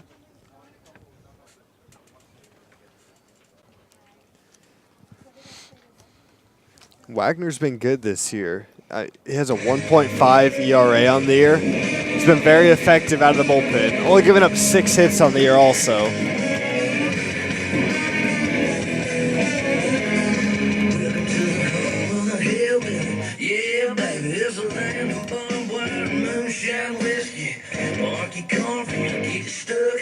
Yeah, so final stat line for Dustin Labeat, 4 2/3, 1 walk, 3 strikeouts, 7 hits, 3 runs, 3 earned runs, and also the runner on first base is his run. So Jay Wagner does his job. He will wind up with 3 runs there, but I'd say a strong outing from Dustin Labeat right there. You know, he comes in, he eats up 4 2/3 just that first inning. It was a little rough up and down. You know, get the leadoff home run, then a couple of more runs came in, but other than that, he pretty solid outing for the young man. Yeah, I mean, just besides the first inning, if you take that first inning out for both teams, what a good pitching duel so far. I mean, besides the 1 leadoff home run and then the 2 other runs in the first inning, Labeat threw very well today. Yeah, he was hitting the spots. You know, it just happened that leadoff home run kind of threw him off, but he did a good job by coming back in with the leadoff home run, came back with a strikeout, got a ground out, and then, of course, the Mustangs scored 2 more runs in an inning off a single and a double and another single. But since then, really shut the door on him. Like you said, Jay Wagner now coming in to pitch. Jay, the 1.5 ERA, 6 appearances, pitched 6 innings, getting up 6 hits, 1 run, 1 earned run, 5 walks, 7 strikeouts, and 22 at bats. So Jay's brought on to shut the door right here. Yeah, Wagner's not the guy that's going to come out of the bullpen and give you 4 or 5 innings. He's the guy that's going to give you an inning or 2 of solid pitching. Yeah, especially good move there by Coach Scott Stover, especially with Jerome Hill, the best hitter on this Mustangs team. Is 0 for 2 today. Number 25, Jay Wagner. And, you know, Jerome hit a liner right to Josh Lenny in his last at-bat. It was either to left or right of him. I think it would have got through, but it hit right at him. Yeah. So runner on first, 2 outs. Good speed over on first base. And he takes off. Throw from Acosta, throws it down, and they got him. Good throw by Ian Acosta. They get the speedy mule, and that's the way the inning ends. The Mustangs lead 3-1, heading to the bottom of the 5th.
Bottom of the 5th inning, the 7, 8, 9 hitters coming up for the Falcons as they trail 3-1 coming into the later part of these innings. Leading off is Briar Litz, the bottom of the DH for today's DH, game. Number 30, Briar Litz. He's 1 for 1 today with a single. So that makes him 7 for 8 so far in conference play, so he's staying hot.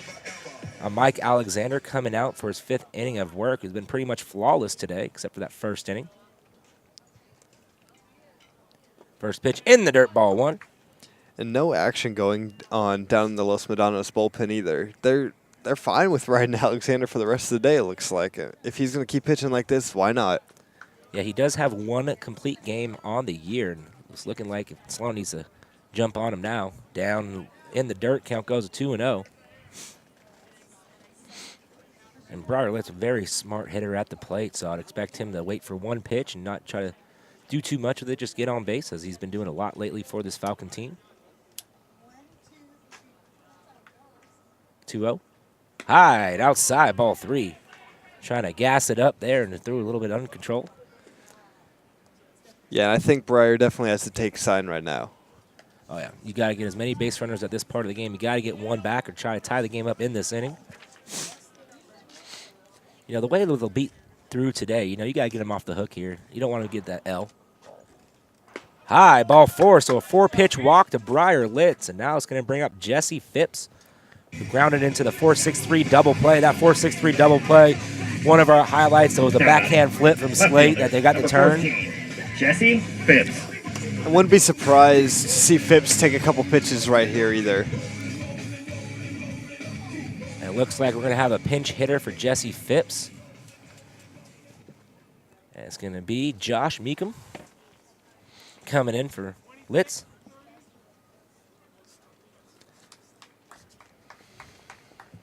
So Stover going for a little more speed on the bases as he knows he needs to number 26, Josh get some runs Meekum. in here.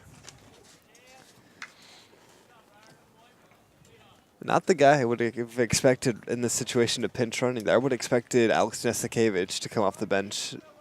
Maybe saving him for later in the games if they need him. Yeah. Trying to drop down the bunt, pulls it back, ball 1. Good job by Phipps there. They got to get at least 1 home this inning right now. Yeah, trying to cut the lead down to 1 as they are trailing by 2 and have been trailing by 2 since the bottom of the first inning. Back pick. Gets back safely. No slide needed. You know, right here with the bunt, you don't want to get too big of a lead. You know, the bunt gets down, you're still going to beat it out. Meekum has good speed over at first base. You never want to get picked off. Yeah, it's the last thing you want to do when you're trying to get a sacrifice bunt down. Oh, good like bunt. Push it down the first base line. Alexander picks it up. And who's covering? Makes the out. So great job by Jesse Phipps to get the job done. Gets the runner over to second base. Now it's going to bring up Ian Acosta. Now batting, catcher, number 22, Ian Acosta. Acosta 1 for 1 today with the single. Now Acosta trying to pick up this RBI now. Be interesting to see if he's going to try to poke something to the right side of the field like he did in his first at-bat or drive something another direction of the field. Yeah, you know, he's just looking for a way to get on base here. A walk or a base hit, either way. Alexander, long look in. He kicks, fires. This one's poked out into center field, right center. Going over as a mule. He makes the catch. Meekum fakes the throw or run to third. Goes back to second safely. And that is out number 2. And Acosta needed to either hit that deeper right there or to get a base hit. Yeah, you know, he wasn't waiting around. Number 6. He saw Alvaro Rubalcaba. His first at bat, he saw the first pitch fastball and hit it, so he only saw 2 pitches on the day so far. But now it brings up Alvaro Rubalcaba, is 1 for 2 today with a double scored run and grounded into a double play in a second at bat. So this is the guy you want in this situation right now. 2 outs, runner on second base, good RBI situation. No one better up there at the plate right now than Alvaro. That pitch is low and outside, ball 1.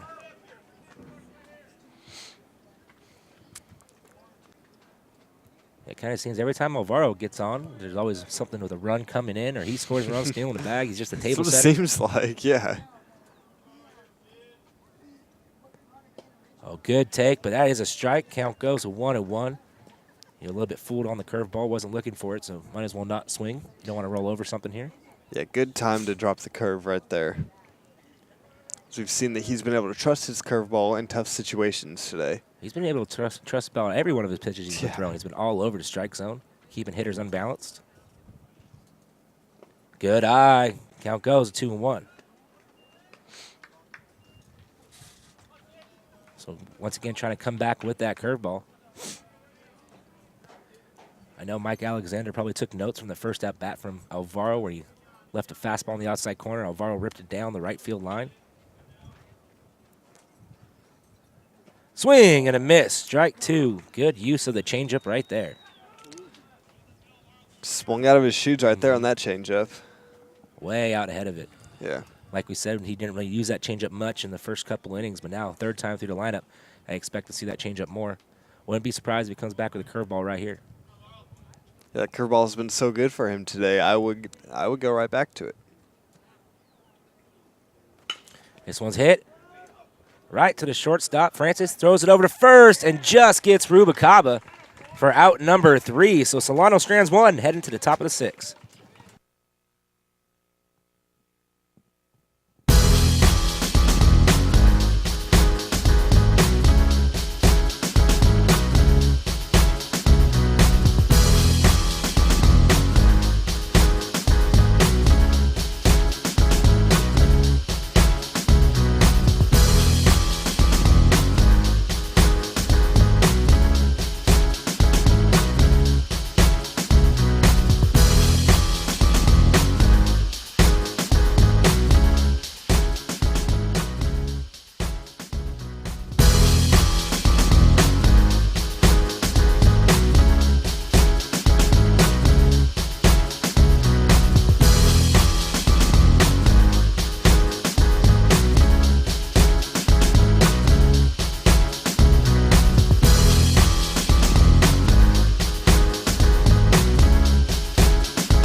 Top of the 6th inning. Here's Jerome Hill's up again. Center fielder. As Jared Jerome Emule was Hill. caught stealing when Jerome was up at the plate in the last inning.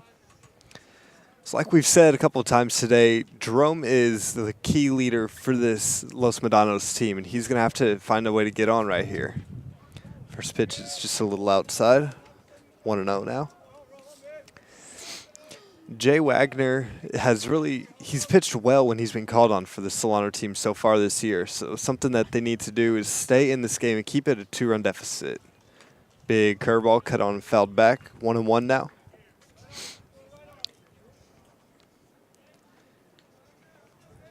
Jerome Hill hit that screening line drive in the 3rd inning. Now the 1-1. Curveball froze him up. Nice pitch. 1-2 now the count.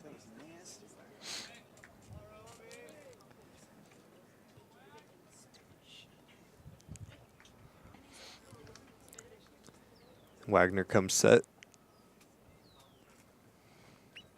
Kicks, fires. Curveball. Popped up down the right field line. Siegel going back, called off by Lenny, not able to make the play, so that's just going to be a long fly ball. Yeah, good effort right there by Josh Lenny by running over there. You know, at the first base position, it's really hard to get to that angle, and that is Lenny's ball, but it was just dropping too quick for him to get it. But good effort there by that young man. And not a bad play at all by Lenny. That's a tough play for both. Going back like that, I mean, at full speed to try to locate a ball like that, it's not easy to do at all. Not at all, especially the way the sun is nice and bright up high in the sky. Beautiful day here in Fairfield, California. While the rest of the country's under snow, we're enjoying nice 75-degree weather here. Can't complain. And the pitch, grounded to Lenny at second. It eats him up a little bit, so that's going to be a E4 there for Josh Lenny. Yeah, it's a tough hop from Lenny there. Just kind of bounced off to his side. That's one of those maybe you want to get in front of him, put your chest down, kind of back on his heels. And when you're on your heels, that'll always get you every time. You got to charge the ball. You can't wait. When you sit back and wait for it to come to you, that's when it's going to take a bad hop and eat you up every time. Exactly. Now Jerome Hill, probably the fastest guy on the Mustangs over at first base. It brings up Ethan Utler, who's 1 for 2 today with a single, scored run, and a strikeout. It's going to be interesting to see if he tests Acosta's arm today, because Acosta's been very good with his arm so far today. Yeah. So getting a big lead over there is Jerome at first base. Yeah, Jerome, 10 stolen bases on the year, has not been thrown out once. Acosta already threw out 2 base runners today. He is on the move, gets down, good throw, in there, and he is in there safely. So that is stolen base number 10 for Jerome Hill. Good throw by Acosta. Nothing you can do there if you're Ian Acosta. You made a perfect throw, just speed, pure speed out there. Yeah, but the good thing was the strike was called, so it's 0-1 to Ethan Utler. Yeah, with no outs, I mean, this is a perfect situation for the Mustang. You have your fastest guy out on second base. And the pitch. And that pitch just misses. Count goes to 1-1. I was not quite sure where that ball missed. I couldn't tell you. The only thing I could see is maybe a little bit outside. Yeah, we also don't have the best angle, though, so trust the umpire's judgment on that call. Yeah, but it was a good use of the slider there by Wagner. So it's a 1-1 count. Hill on second base. Utler squaring around the bunt. A little bit of a back check. So Alvaro calling time to go talk to his pitcher to get on the same page there. And that's what a team leader does right there. You notice something like that, and you go over and talk to him and tell him what's up. That's what you have to do. Exactly. You also have to trust in your defense, even though the error was made. It should have been the first out, but you got to have amnesia and keep faith in your team to get the job done. So now the 1-1. Wagner set. He kicks, fires. The ball fouled back off the bunt, so now the count goes to 1-2, and Utler couldn't get the job done there. I'm sure that's not something that coach wants to see. Got to get a bunt down right here. But, when you're batting a 308, maybe you foul that off, say, hey, I want to swing the bat, coach. Yeah, I want to get the RBI too, coach. He had 7 RBIs on the year. This one's popped up. Webster going back. Rubalcaba going back. Rubalcaba's under it. Calls off Webster. Makes the grab for out number 1. Webster fell down a little bit there, falling back. Yeah. Now it's going to bring up Jose Maravilo, who is 1 for 2 today with a double, an RBI, and a scored run. And flew out to the center fielder in his last at-bat. And I need all my cameras on the field right now. He hit that double right in the left center field gap in his first at-bat. Yeah, Jay has a little bit more speed, I think, than LeBeat does. So let's see if he busts them in here at the fastball. Back pick. Oh, kind of kicks off Hill. Hit him right in the backside. Yeah, that's something that'll make you a little angry out there as a base runner. Yeah. Like, why are you hitting me, man? I didn't do anything to you. Yeah, you got on base. Yeah. All I did was reach on an error. And stole a base on you. No big deal.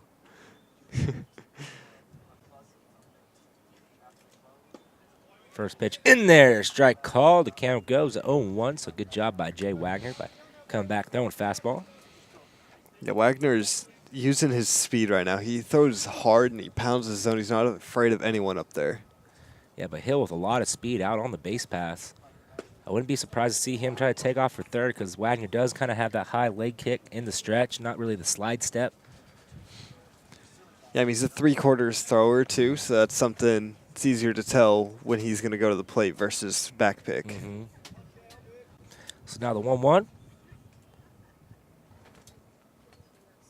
Good slider. Just misses. The count goes to 2-1.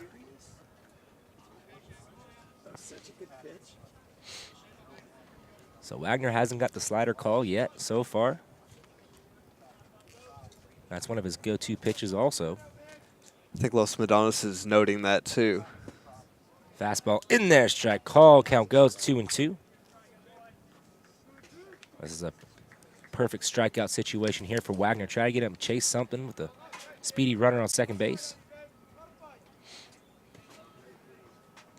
So the 2-2.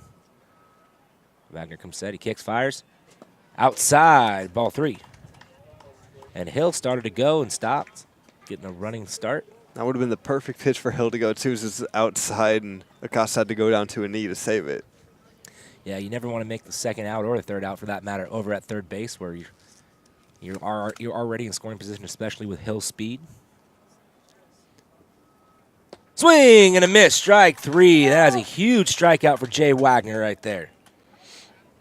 Took a little bit off of it. Good use of the changeup. Yeah, perfect time for the changeup right there, and just froze him at the plate.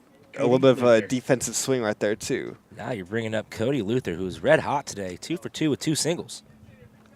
So this is the guy you want up in this situation. With 2 outs, runner on second base. You want to take this lead and go up by 1 more. So you're only leading by 2.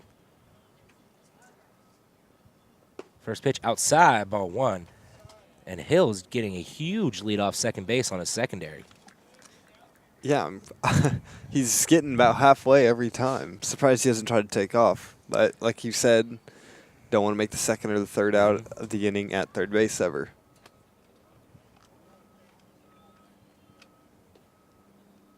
This one's ripped right into right field. Evans picks up the ball. They're waving him home. Good throw from Evans. It's going to be a play at the plate, cut off by Bo. And the run will score. So Luther stays hot. 3 for 3 today with another RBI. That's 2 RBIs on the day. Yeah, Luther's been red hot for this team so far. Yeah, coming in that 6 hole, just stepping up big. Now it's going to bring up Hunter Stone, who's 0 for 1 today with a strikeout and a walk. Now batting, left fielder, Hunter Stone. Hey, no, I'm very impressed with this Cody Luther. I mean, he came in and just hitting in the DH spots. He's just getting base hits. You know, that's what you do. You keeping that carousel going. You don't expect that out of a guy who's their third starter, too. I mean, he DHs on his days off, it looks like. That pitch is outside, ball 1. So Solano now down by 3. They have a tough task ahead of them, especially the way Mike Alexander has been throwing today for the Mustangs. Yeah, Alexander's just been on one today. He's been something else.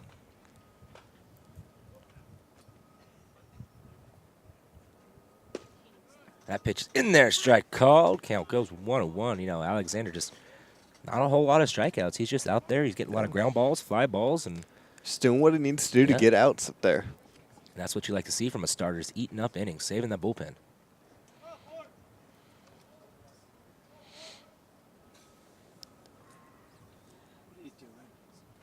Wagner comes set, fires, slider outside, ball 2.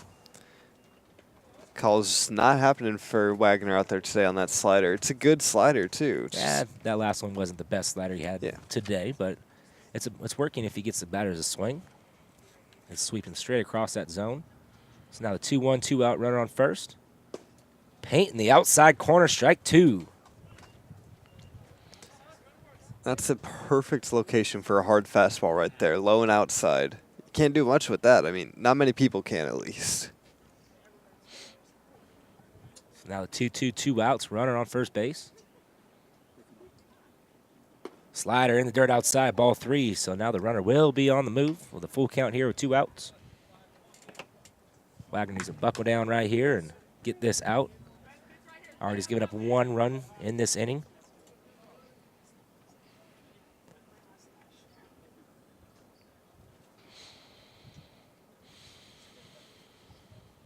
Payoff pitch. This is hit right to Bo. Outside, Lenny making the play. Wagner going over. Nobody's there. Oh, and they got him in the pickle between first and second. Good job by Josh Lane to read that. Rubicaba chasing him down. He makes out for out number 3. So the Mustangs get 1, heading to the bottom of the 6th.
Bottom of the 6th inning, Solano trailing 4-1, and they have the 2, 3, 4 hitters coming up, and they have to do something here against Mike Alexander, who's pitching an outstanding game today here for the Mustangs. And the only blemish came in the first inning. Other than that, he's just been lights out.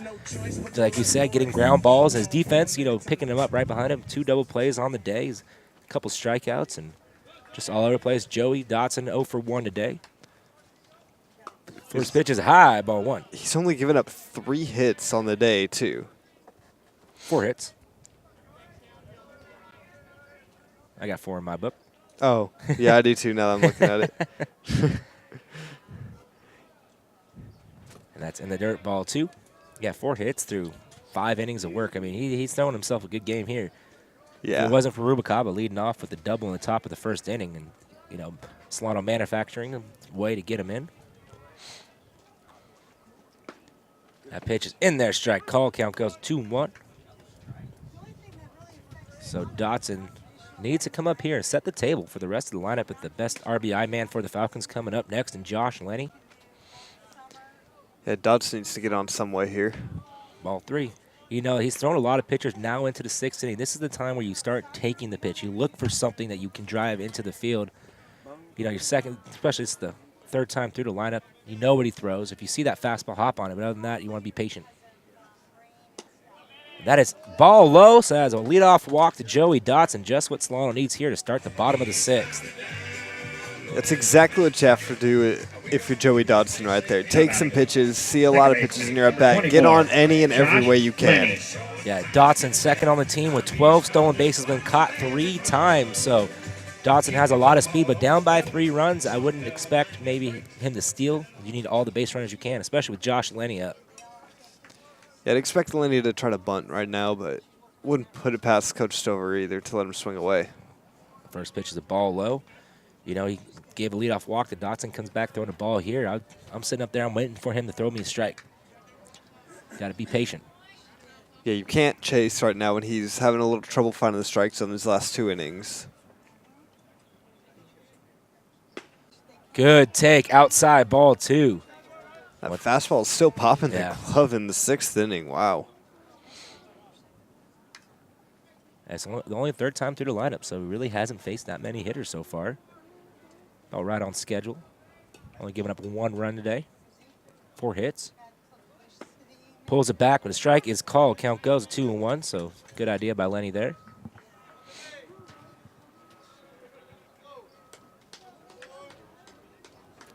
So Lenny takes a long look at Coach Stover.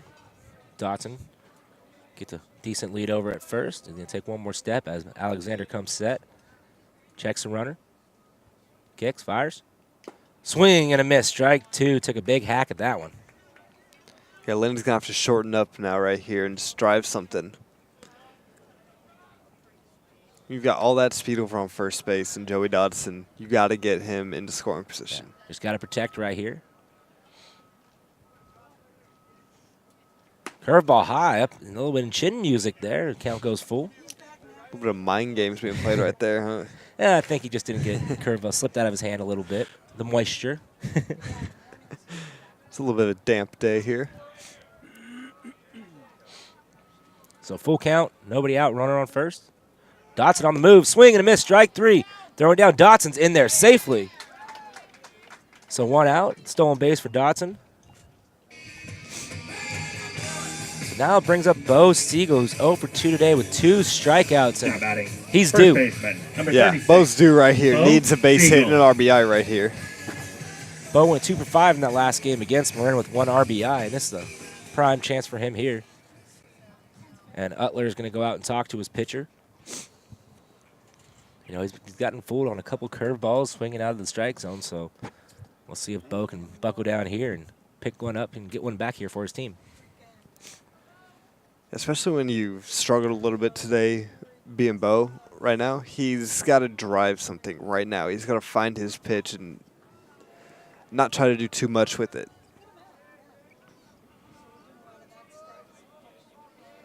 So the first pitch to Siegel. In the dirt, ball 1 gets away. Dotson's on his way to third, and Dotson's going to be in there safely. Great read by Joey Dotson. Read it was in the dirt and went to third all the way. That's just instinct and speed right there. Yeah, that's a stolen base in my book. He took off before. Yeah. He just read it right out of his hand that it was going to bounce like that. Just got fortunate that it did.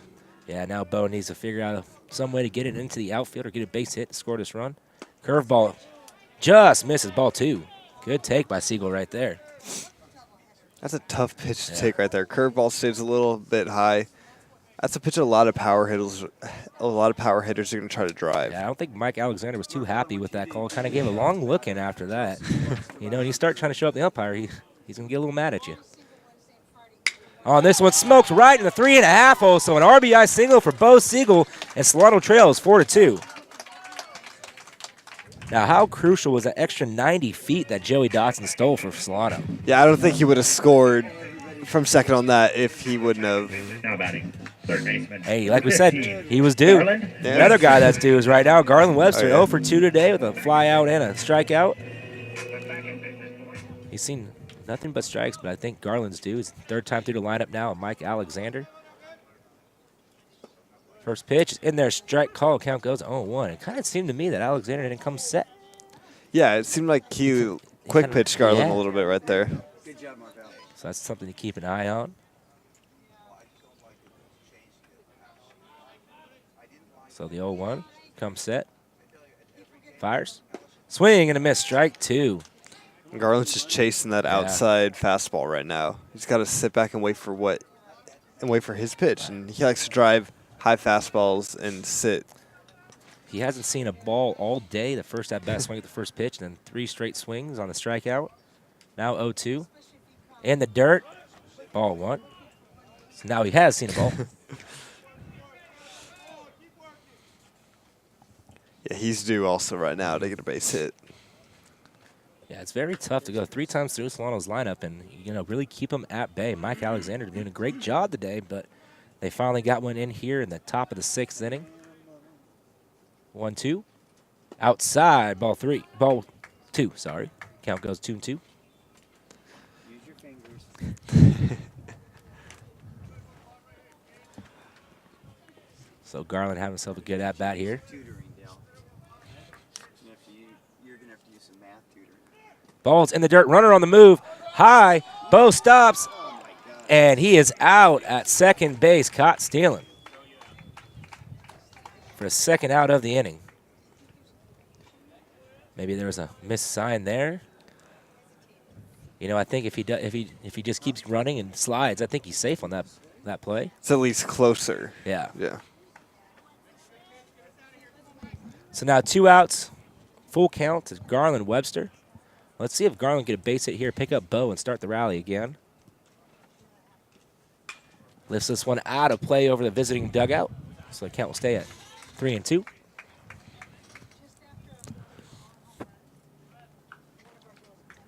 So the wind is starting to swirl up here at Bailey and Louisa Yarborough Stadium. It's kind of blowing out towards left center, out towards that 370 sign. Smoked this one just foul down the first base line, so Garland's all over this pitch. Now Alexander has him thinking maybe he might come back with that curveball that's been working so well for him today. Yeah, Garland's got to be at the plate right now. He could go either way. I mean, he could throw that curve, could go with another fastball. Chop foul right back to us. I got it. So this is the best at-bat we've seen from Garland all day, really battling here. Now he's seen 7-8 pitches now. And this is what you need to do in this part of the game. See a lot of pitchers, make his pitch count go out, and try to make this his last inning or next inning last inning. Just you can zoom your camera in a little bit more and center. So the full count all over again. High, ball 4, so a great at-bat from Garland Webster, down 0-2 to make it full. Battles back and then gets the 2-out walk. And it brings up Darian Evans, 1 for 2 today. Darian Evans. He had that check swing single back in the second and then grounded out to the pitcher in his last at-bat. And you see Mike Alexander's control is starting to loosen up a little bit as his fatigue is starting to set in. So let's see if he hangs something here. In the dirt, ball 1, gets away. Garland's going to go to second base, standing up safely. That's a pass ball. the second curveball this inning we've seen bounce and runner advanced on it. Utler just having a hard time with that curveball. If it comes down in the dirt, it's the second pass ball. So now it's a 1-0. Darian Evans.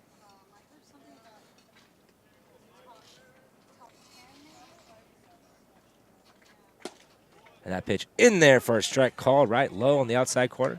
Count goes a 1-1. Yeah, Darian needs to drive something right here. He's due also. He did have the single in the second inning, but right now he needs an RBI.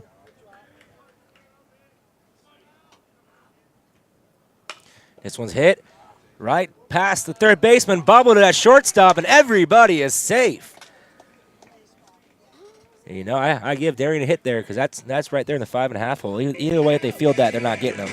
Yeah, Darian's so fast, I don't even think he throws him out with a clean play right there. The third baseman didn't have a play. The only play was come from Jeremiah Francis, and how deep he was in that hole, I don't think he has a strong enough arm to get him.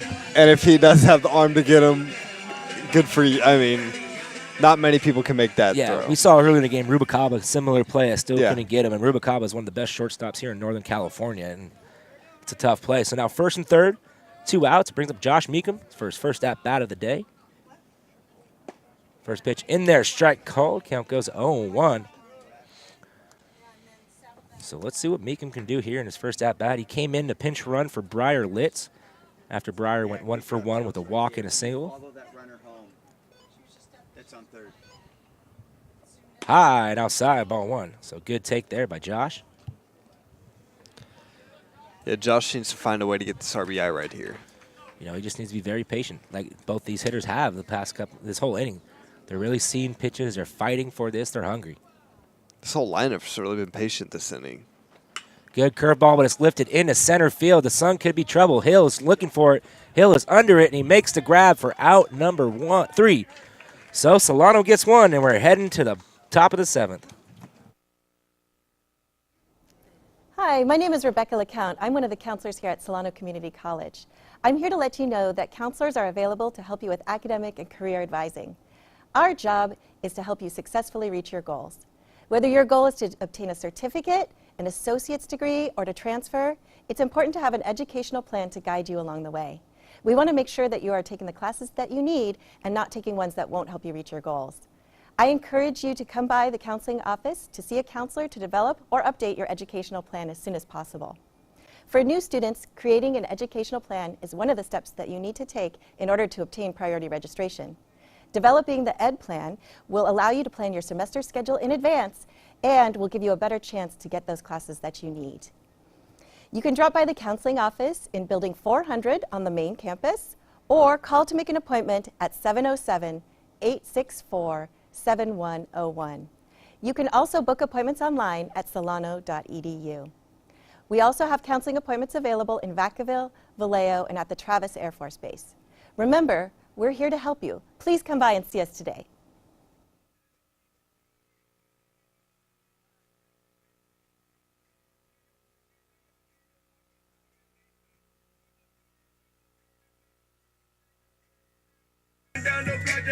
Top of the 7th inning. Thanks for staying tuned to the Solano College Sports Network, your home for Solano sports, where the Mustangs still lead the Falcons 4-2. And we have a new pitcher on the mound, David Hostler, coming in for the Falcons.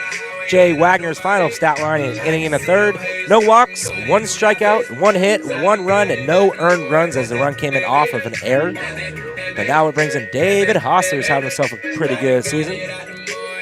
3.38 ERA, 1-0 on the year in 7 appearances, 10 2/3 innings pitched.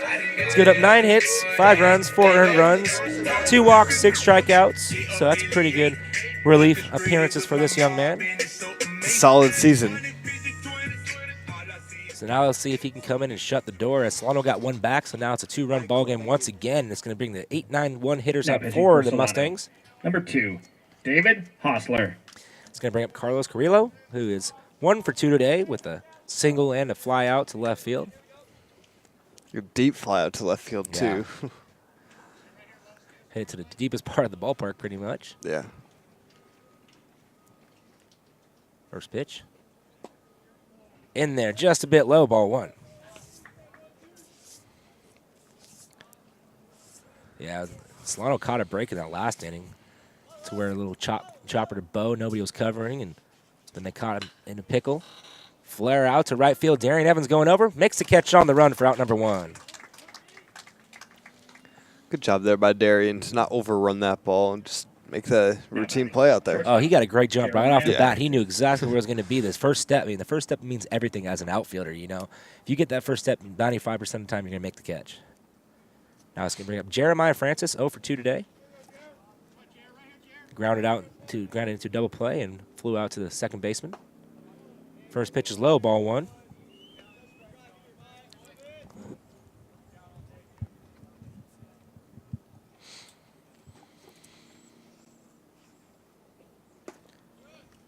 That pitch just misses, 2-0. Close pitches right now. Not missing by much. Hostler's working very quickly, though. He gets on the mound. He's ready to fire. That pitch is in there. Strike call. Count goes 2-1. So good way to come back with a fastball in the outside corner. And when you're not getting calls like Hostler's not right now, you just got to keep firing in there, and you can't focus on that. This one's poked out in the right field. Coming in is Evans. Evans is under it and makes a catch for out number 2. So Darian getting some work this inning. Now this is the big out right here. Yeah.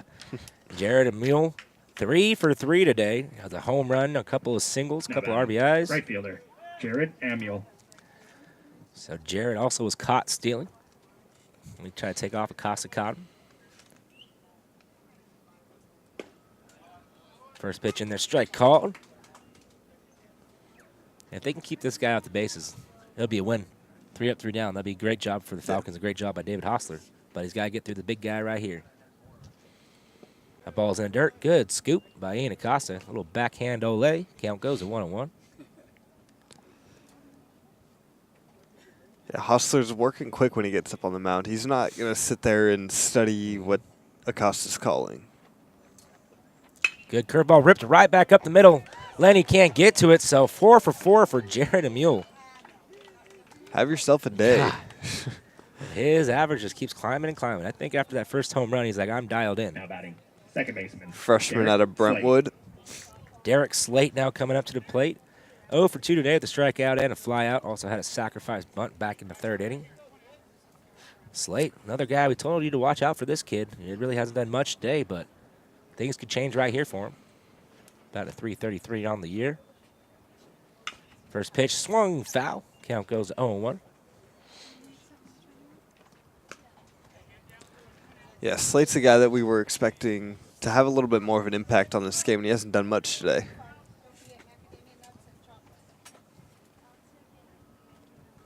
So the 0-1. In the dirt, good block by Acosta. The count goes to 1-1.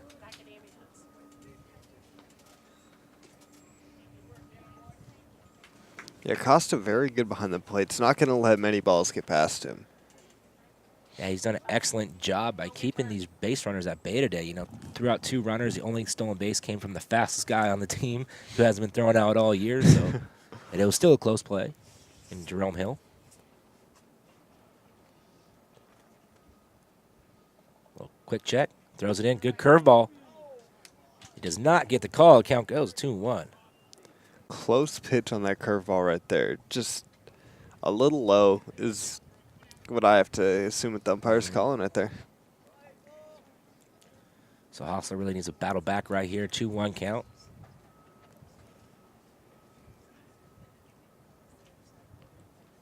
Good fastball. Chop foul. Went off his foot. The count goes 2-0. 2-2. I cannot count today, partner. We're going to have Dell here give you some math lessons, yeah, looks like. I know, right? I guess I've been trying to do too much bracketology that I've been frying my brain all week. Oh, I think we all have. I think my brackets are already done. Oh, yeah. Mine was done with the first game with Iowa State getting upset. So now the 2-2, 2 outs. Runner on the move. Swing and a miss. Strike 3, and he caught it. So big strikeout by David Hostler. No runs, 1 left on. We're stretching here at bottom of the 7th. Bottom of the seventh, Solano still trails 4-2 with his 8-9 one-hitters coming up. Jesse Phipps. Jesse Phipps to lead off the bottom of the seventh for the Falcons, and they're getting late into this game. They need to start clawing away and getting some runs back here, but Mike Alexander, only 2 runs given up so far this game. There's finally some life in the bullpen by the Mustangs. First pitch outside, ball 1. Down in the bullpen for the Mustangs, looks like number 19, Anthony Oglin. He has 9 appearances on the year with a 1.93 ERA, so a good relief pitcher coming in if Alexander gets in any sort of trouble this inning. High and tight, almost hits him. Count goes 2-0. Can't like that too much if you're Phipps right there. Yeah. You know, that's one of those you kind of maybe drop your elbow a little bit, you know, any way you can get on base. Smokes this one right up the middle. Snagged by Slate. Slate throws it over to first and just barely gets Phipps for out number 1. Close play over that first. Closer than I thought it was going to be initially. Yeah. Now it's going to bring up Ian Acosta, who's 1 for 2 today. Ian Acosta. And another upset just happened. Ohio State defeated VCU. Another upset in overtime. So the Buckeyes staying alive. I actually called that one, so my bracket's intact there, partner. Just that one game, though. None of the others today. Swing, fouled back. So Ian Acosta. Let's see if Acosta can come in now and spark a rally here with 1 out. It's just been Alexander just very comfortable up there today. That's only the 3rd pitch Acosta's seen today. Hit the other 2 in play. Yeah. High, ball 1. Looks like Nabi Blackburn also down there in the bullpen for the Mustangs. So a little dual pistol action going down there. Lefty and a righty warming up, so get some options down there for your Mustangs head coach. Oh, this one's hitting the left field. It's going, and that ball is gone. Home run, Ian Acosta, coming up big for the Falcons. Now Falcons trail 4-3. What a bomb hit right there by Acosta. Nice job. Man, would never expect that from that young man right there, but he came up in the clutch huge for his team right there.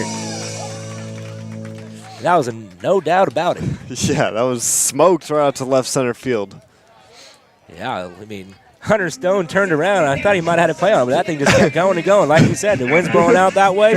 Great job by Ian Acosta. Let's see if that sparks a little life into this Falcons dugout with Alvaro Rubalcaba coming up now. Solano trails by 1 in the bottom of the 7th.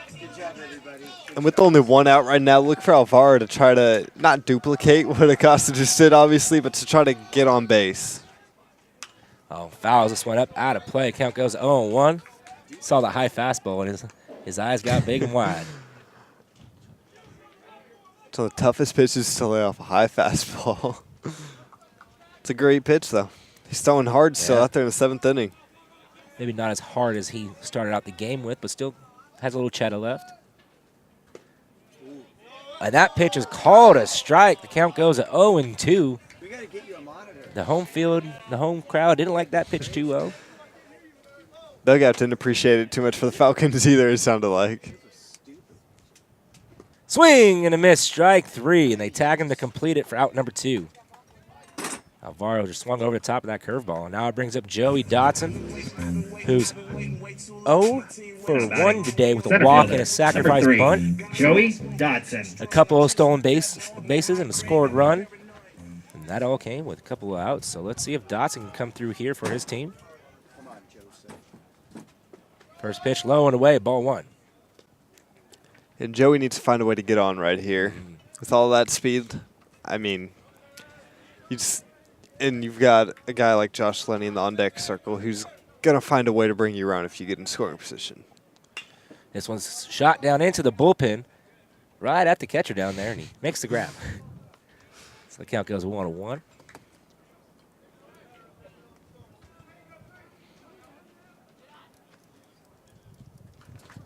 Bring your camera up just a tad, Bardell, because you have the scoreboard that's blocking the guy's face. So the 1-1. Oh, fouls off his foot. Ooh, those hurt.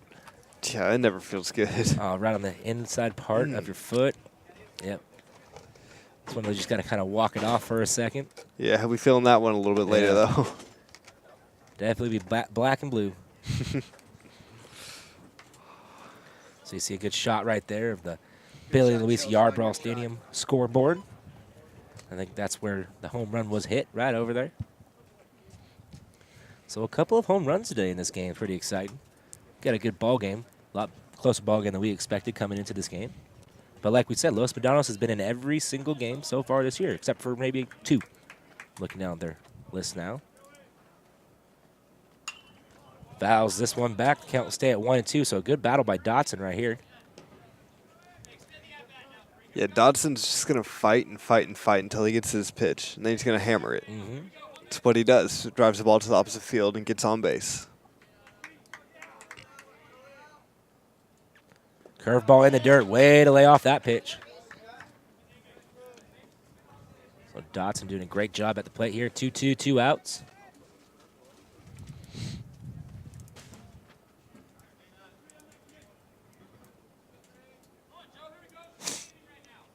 So now 2-2 underway. Pokes this one out into right field. Coming in as Emil slides. Can't make the grab, and Dotson's in there safely. Has to get back quickly, and he's safe. Oh, a little too close to comfort there for Dotson. Yeah. I'm sure Coach Stover's not going to appreciate it being that close, but hey, he got on. That's all you got to ask for in that situation. What a great effort by Jared Emil, though. Going to the slide, that's a tough play. That's kind of a no man's land right there as how fast it was dying. But now it brings up Josh Lenny, who's 0 for 1 today with a walk, a sacrifice fly, and a strikeout. So I believe this can be Mike Alexander's day is done. I think he's going to go to the bullpen here, but we'll see what head coach will do here.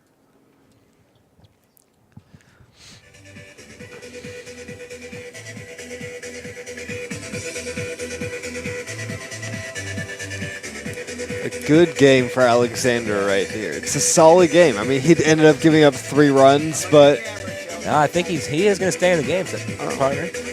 Maybe the coach is going to let him try to finish off what he started here.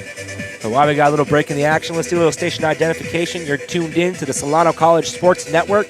You're home for Solano Sports. Dosh Moeda, Jake Wade here in the booth, calling this great BBC matchup with Solano tied for first place at 7-1. Los Medanos in 7th place at 3-5. But the standings throw them out the window. This has been a great game from both sides of the dugouts over here, with Josh Laney coming up to the plate now.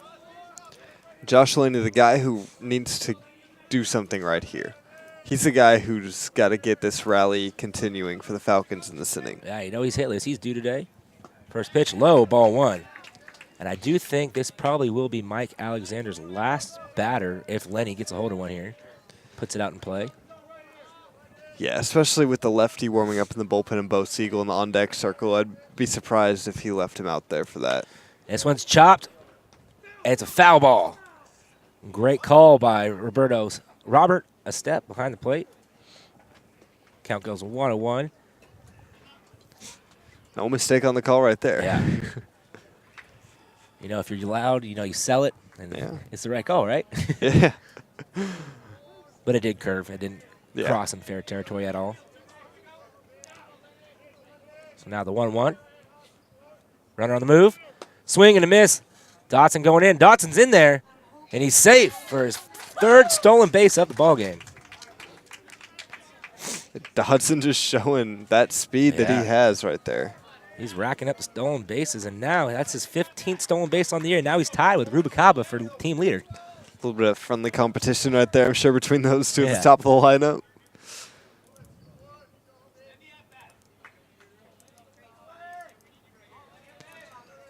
Now Lenny in a tough RBI situation right here. 1-2, 2 outs.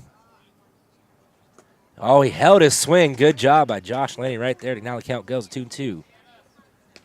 Yeah, I know that was nowhere close to even being a check swing. No. Didn't leave a shoulder. Nah. Just a little, I'm going to make sure my timing's right. Swing right there. So the 2-2, 2 outs. Double check the runner. This one's hit right to the third baseman, down to his knees, throws it over to first, off the bag, and he's safe at first. Carlos Carrillo had a hard play. And Josh Lenny safe at first, has himself an infield single. Joey Dotson the third, and that is all for Mike Alexander as his day is done as the coach makes a long walk out to the mound. Score that a base hit? Yeah. Good job by Lenny to use all of his speed right there, too. Yeah, excellent job booking it down the line there. Boys, you want to go to a commercial? I got one lined up. Yeah, well, with the pitching change, we're going to do a short commercial break. Be back after this.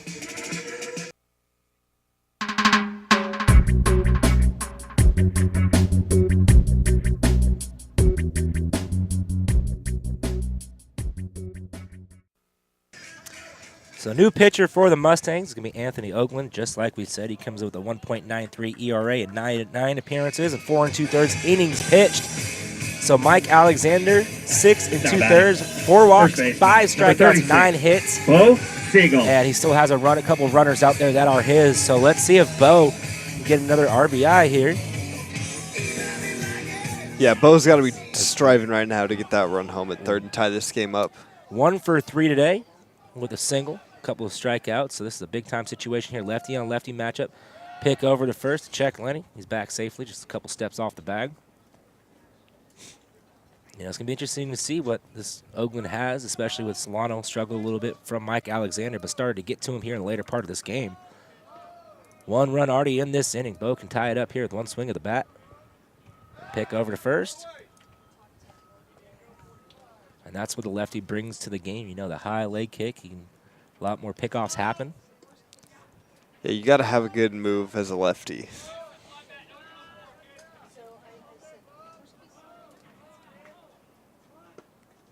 That's a ball. And runners on the move. Lenny, great heads-up base running right there. Saw that Utler was just sitting back there framing the pitch, and Lenny just takes off, and great job. I don't know what he was thinking right there behind the plate, but it works for Josh Lenny. I mean, that is smart baseball right there. Oh, That's yeah. what the Falcons are known for. So now 2 runners in scoring position with Bo at the plate. 1-0 count, 2 outs. Curveball in there, strike call. The count goes to 1-1. Good pitch to lay off. It was kind of a high curveball. He wasn't expecting it. Now he saw one that came in. yeah, Bo's got to focus right now and get a base hit right here to give the Falcons the lead for the first time in the game. Mm-hmm.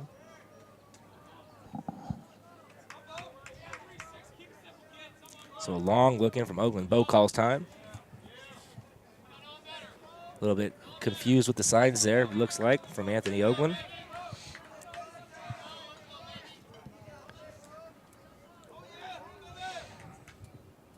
Curveball, swing and a miss, strike 2. That had a late bite on it. Yeah, dove a lot at the end. Ended up, I think it just barely touched the plate at the end there. I mean, that's a lot of good late movement on that curve. He has yet to throw a fastball, all curveballs. So let's see if he sticks with that trend and goes back to the curveball, tries to bust him in with a fastball. Curveball floated up in the infield. Could be trouble when swirling, but they make the grab for out number 3. So Solano strands 2 in scoring position, and we're heading to the top of the 8th.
So top of the 8th inning, Solano gets one back. They trail 4-3. A new pitcher on the mound for the Falcons. It's a hard throw, and Peyton Tyler coming in for the Solano. Peyton comes in with a 1.53 ERA. He's 1-1 on the year in 8 appearances, 17 2/3 innings pitched, and he leads the team in strikeouts with 22. I know the last game we saw here against Marin, he rattled off 4 straight strikeouts, so we know he has some dirty stuff from the left, throws from the left side, little southpaw. Yeah, hard thrower out of the bullpen, too. When you got a hard thrower and he's a lefty coming out the bullpen, very hard to do anything against. And you know, after that last inning, it kind of seems the momentum kind of shifted in Solano's favor. They got one back, had a good chance with 2 outs on second and third, but now Solano is in Los Medanos' bullpen, where it seems to me that a lot of the late innings, this team loses the game because of their bullpen, and they have excellent starting pitching. I think it's the back end of the rotation is a little iffy for the Mustangs, so it's going to be interesting to see. Where on the other end, Solano very strong in the bullpen, even without Adam Coates, who's out in the injury right now. But now it brings up Jerome Hill, who is 0 for 3 today, reached on an error in his last at-bat and also stole a bag. First pitch in there, strike call. The count goes 0-1. I don't like guys coming out of the bullpen like this and firing strikes right away. Not afraid to back down to the 3-hitter, the best hitter on this team. Swing and fouled right at the plate. Count goes 0-2. Yeah, that's what I love about Peyton. He just comes in, throws strikes, and that's, like you said, partner, you come right out of the bullpen, you start throwing strikes, and you demand that they start swinging. You know, you get in your heads, I'm throwing strikes, they're going to come up there swinging more, to where you can kind of mess with a couple pitches and try to get them to chase. Yeah, you got to do that instead of coming in. This one's hit right at Bo. Bo boots it, and Jerome Hill is on with another error. And Bo's got to make that play right there. He's got to get his body in front of it and at the very least take it off the chest. Yeah, you know, and that's the last time Jerome Hill led off the top of the 6th inning. It was an E4, and he came on, stole a bag, and he eventually came around to score. So it's very eerily similar to the top of the 6th inning. But let's see if Peyton Tyler can come back here and get a strikeout or a ground ball double play for Ethan Utler up at the plate. 1 for 3 today. I'm sure Tyler's going to be able to keep a better eye on him being a lefty, being able to use the over move like that right there. Yeah, I don't think it matters. This guy's got a ton of speed. Ian almost got him last time, though. Yeah, it was very close play. He's got to throw it right on the money, though. If I'm Ian right now, that's my goal, is to throw him out if he's going to try to take off. A long look over to first. High outside, ball 1. A little bit of a back pit.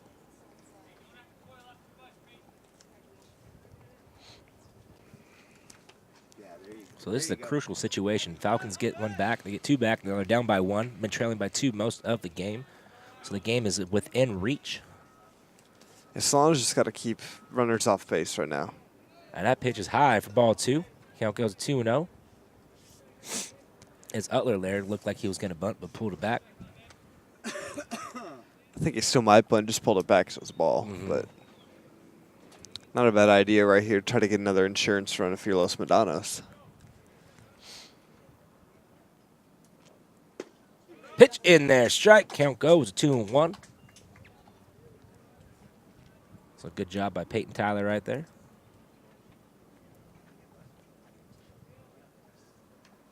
Good shot of him there, just chomping on his gum. That's something we're used to seeing. Big, fiery guy out there on the mound.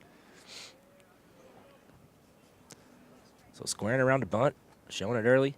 Gets the bunt down. Tyler fields his position, throws it over to first for out number 1. So Utler gets the job done by advancing the runner over to second base in the scoring position. Now it's going to bring up Jose Maravilo, who is 1 for 3 today with a double, scored run, couple RBIs, and fly out to center fielder and a strikeout his last at-bat. And this is a crucial strikeout situation, and the team leader in strikeouts on the mound, and Peyton Tyler. Done a little bit of everything today, too. First pitch in there, strike call. The count goes 0-1. This is a pretty big out right here, especially with Cody Luther in the on-deck circle, too. Guy who's 3 for 3 on the day with 3 singles. Red hot. The double look. Kicks, fires. This one poked out into right field. Darian Evans is under it. Hill, plenty of speed. You know he's going to tag. He's trying to tag. Evans, good, strong throw. And just can't beat the speedy Hill, but that is out number 2. Yeah, you want to talk about speed. Wow. Yeah, you're not getting that guy right there. No, I mean, perfect throw right there from Darian Evans, but still, you have to have a cannon out there to throw this guy out. You got to be a Yoenis Cespedes and Josh Reddick. Now it brings up Cody Luther, as you said, partner, 3 for 3 today. The guy's been red hot, so this is a crucial point of this ballgame. 2 outs. Runner on third. Tallest player on this Los Medanos team, too, at 6'5". Wow. I mean, massive. Big boy. First pitch outside, ball 1. Talk about intimidation out on the mound. I mean, he's a pitcher as well, as we mentioned a couple times. To see him standing out there, he's got to look massive on that mound. He's already looking huge standing at the plate right now. Swing and a miss. Strike 1. Took a little bit off it on the changeup. Good job on mixing pitches by Tyler. But my question before that pitch was going to say to you, partner, do you kind of pitch around him here with the open base over at first? With Hunter Stone coming up next, he's 0 for 2 today with a walk, a strikeout, and a fielder's choice.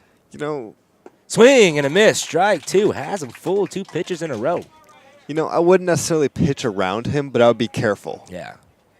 There's a difference between the two. But now come 2 straight strikes right back at him. Peyton's saying, I'm not going to even try. I'm going right at this guy. He's mine. Yeah. Tries to throw that same pitch outside, ball 2. Wouldn't be surprised to see Peyton rear back and throw a hard fastball right here. Throwing a couple off speeds. Yeah, but you know, he's slowing down. That would speed up your bat by seeing back-to-back changeups. You know, you're way ahead, 2-2. This one's poked up. Bo is under it. He makes the grab for out number 3. So Solano gets out of the jam, heading to the bottom of the 8th.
Bottom of the 8th inning here on the Solano College Sports Network. Your home for Solano Sports. The Mustangs are leading the Falcons 4-3 with the 5, 6, 7 hitters coming up for the Falcons. We have a new pitcher on the mound for the Mustangs. It's Nabi Blackburn. Blackburn comes in with a .55 ERA in 10 appearances.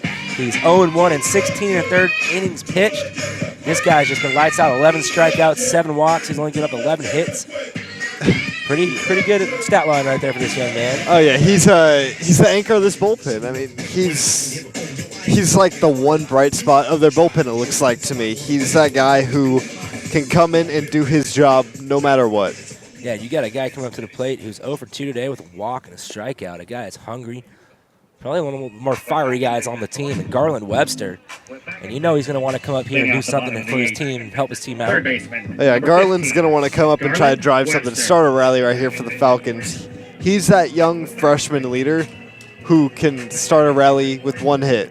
Yeah, you know, off the field, very nice kid. Go up to him, very funny, personable guy. But he's out on the mound. I mean, you don't want to be in his path. He's a mean guy out there. A lot of pop in his bat. Dr. Jekyll and Mr. Hyde.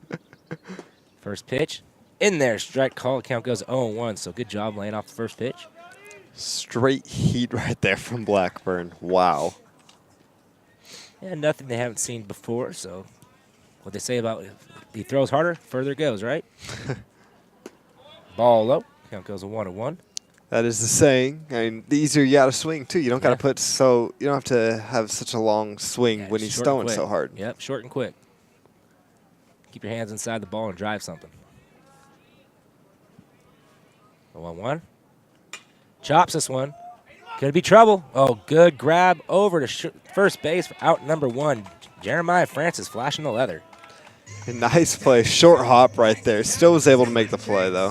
See, that's a textbook play as a shortstop. You know, the high hop, you got to come in there and get it on that short little hop. You don't want to let it pop up a little more, sit back. It'll eat you up, as we've seen earlier in this game. But now it brings up Darian Evans, 2 for 3 today with a couple of singles. And, you know, he wants to be a table setter right here. Yeah, you have to charge a high chopper like that. Swing and a miss, strike 1. I knew he was going to swing at the first pitch. He's a fastball hitter. He's looking for something he can drive. Big cut from Darian right there.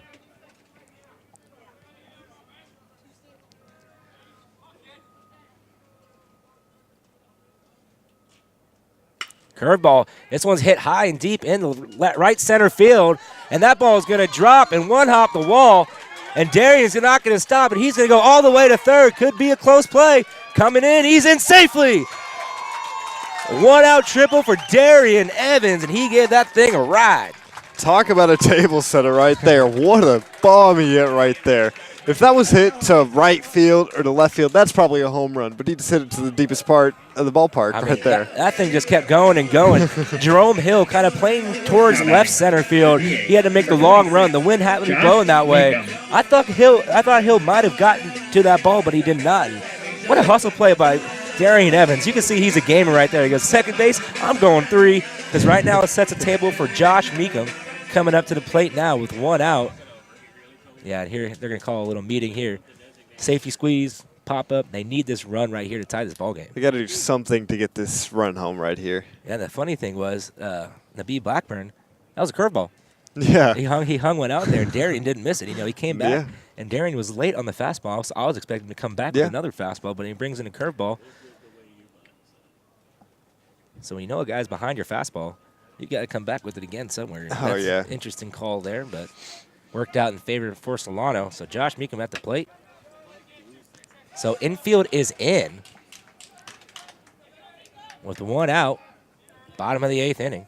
Runner on third. Meekum's got to get a ball into the outfield right here. Ball in the dirt, scoots away. Darian thought about it, but good job by not going. It was a good block by Utler.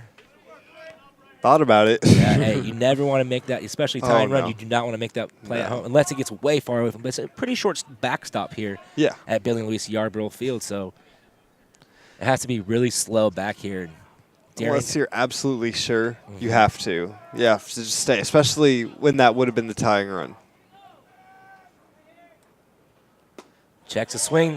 An umpire said he went. And the count goes to 1-1, and I'm not too happy with that call, partner. Yeah, that's a little bit of a controversial call right there.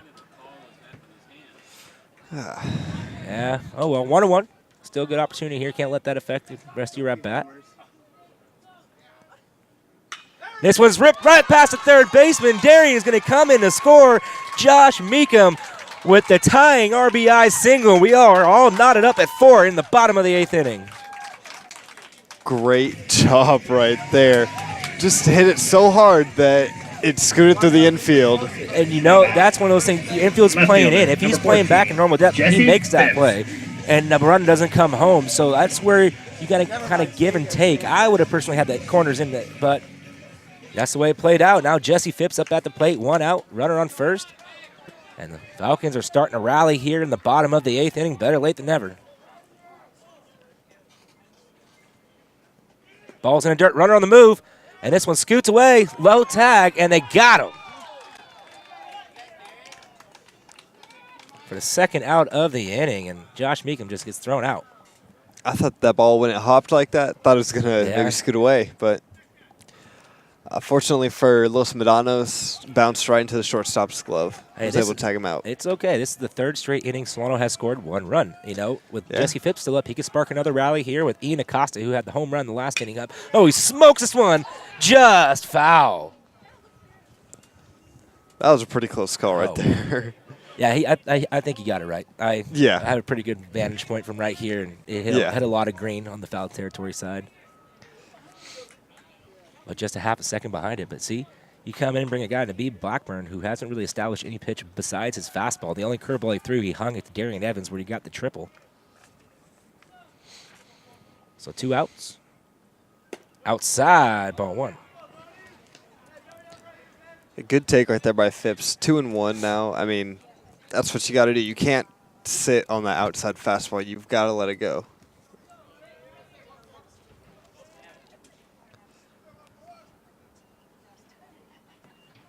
This one's smoked out in the right field, and that ball gets down and one hops the wall, and Phipps is going into second base, and he has himself a 2-out double.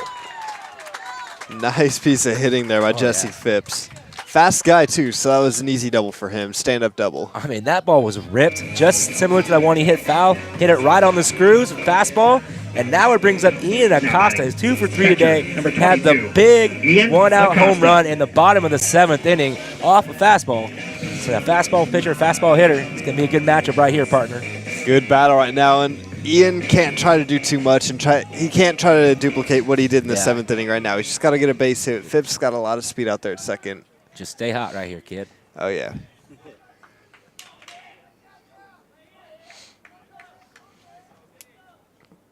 First pitch, low and away, ball 1. Phipps thought about it there, too. Good block, though, behind the plate. Couple really hard-hit balls this inning off to beat Blackburn. That's what happens when you got a hard thrower. You're going to get the ball hit harder at you.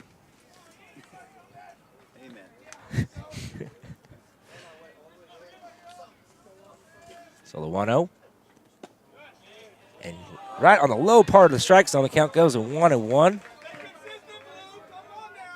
Blackburn is a sophomore out of Pittsburgh High School, Pittsburgh, California. Not Pittsburgh, Pennsylvania, of course. Yeah, of course. Pittsburgh is really close to Brentwood and Antioch area. This one's smoked out in the right center field. That ball's going to get down. Phipps is rounding third, and he gets home. Solano takes the lead 5-4 with a crucial 2-out double RBI from Ian Acosta. Now what about player of the game now? You just said Darian Evans. Now Acosta had the home run, that RBI single right there. Hey, you know what they say, hitting is contagious, and it brings up Alvaro Rubalcaba, who's 1 for 4 today with a double and a scored run. So Alvaro saying, hey, you guys are hitting? Hey, I want a little piece of this right now. Oh, yeah, Alvaro was dying to get a hit right here. I guarantee you he wants nothing more than to continue this rally and push that lead from 1-2. Yeah, exactly. Got to get one more insurance run in here. Solano finally takes the lead in the bottom of the 8th inning. Little late inning heroics coming here from the Falcons. That ball's in the dirt, ball 1. I think Blackburn might be a little rattled. I'm very surprised there has been no mound meeting so far. Yeah. With a guy, he's given up a couple big hits in a row, you know. I'd go out there, even as a catcher, go out, calm him down, say, hey, you're okay, let's get out of it. You're not missing your zone. Or they're just letting go, and he's maybe overthinking his pitches right now. Yeah, no one else warming up in the Los Medanos bullpen either, so. That pitch is in there. Strike call count goes to 1-1. To take a famous line from Bull Durham, don't think, just throw me. It's a good movie right there. It's a great movie. Oh, yeah. One of my favorite baseball movies of all time. Yep. I happened to watch that yesterday. Jake learned how to make out. Professor Poff cracking jokes about Jake over here. Who doesn't crack jokes about me now? Curveball fouls this one off down the right field line out of play, 1-2. And there was that curveball, and Alvaro just missed it. So 1-2. I wouldn't be surprised to see Blackburn try to come back here at the curveball as Alvaro struggled a little bit today with that curveball. Yeah, Alvaro having still a solid game. I mean, led off with the double and ended up scoring in that first inning. He's having a solid game, but not for his standards for this year. And there it is. Chops this one down the third base line. Scoop, bobbled, and Alvaro's safe. And Ian Acosta, good heads-up base running, makes his way to third. And the door's starting to open for Solano right now. And that is going to be E5 on Carlos Carrillo. And now it brings up Joey Dotson. Now batting, center fielder, number 3, Joey Dotson. 1 for 2 today with a single, a walk, and a sacrifice bunt. 3 stolen bases and a scored run. Just lifted his head up right there on that. I mean, high chopper like that, he was looking too ahead before he had the ball to see where Rubalcaba was running down the line. I think Rubalcaba's speed really played a big role in that. He knows he has a lot of speed, so he had to look up and see where he was. And look at Alvaro. Alvaro's just walking over there. He's trying to get in a pickle. Run coming home. Slides in, and he is out at the plate. Not quite sure what was going on there, but hey, that's out number 3. Solano gets 2. Now leading 5-4. We're heading to the top of the 9th.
Top of the 9th inning here at Bailey and Louise Yarborough Stadium. You're tuned in to the Solano College Sports Network. Solano finally breaks it open and took the lead 5-4 in the bottom of the 8th inning. And now Peyton Tyler still on the mound, 3 outs away from a save right here. But we have the 7, 8, 9 hitters coming up for the Mustangs. Perfect part of the lineup you want if you're Coach Stover over there at the Solano dugout. Oh, yeah, that was a big inning for the Falcons. A little bit of a controversial end to the end of that inning, too. I know me and you both, Stosh, we heard the umpire say balk, and that's why Rubalcaba started to walk to second base and then started a pickle. And it was a confusing situation out there. The damage was already done, Yeah. luckily, so they already took the lead 5-4. But now it brings up Hunter Stone, who is 0 for 1 today with a strikeout, a fielder's choice, and a walk. So Solano 3 outs away from a victory now. First pitch in there, strike call. The count goes to 0-1. Caton's another guy that would be good.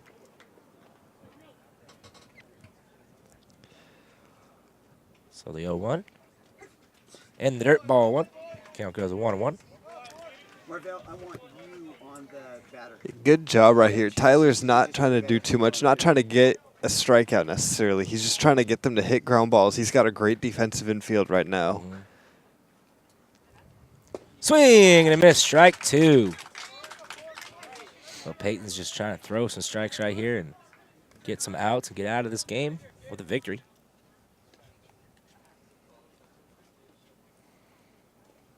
This one's lifted into right field. Darian Evans is under it, fighting the sun, camped under it, and makes the grab for out number 1. With the sun in your eyes like that, I know Darian's got the sunglasses on out there and the hat and using the glove to shade the sun still. Doesn't make it any easier. It's very difficult, especially the sun's starting to set down behind us.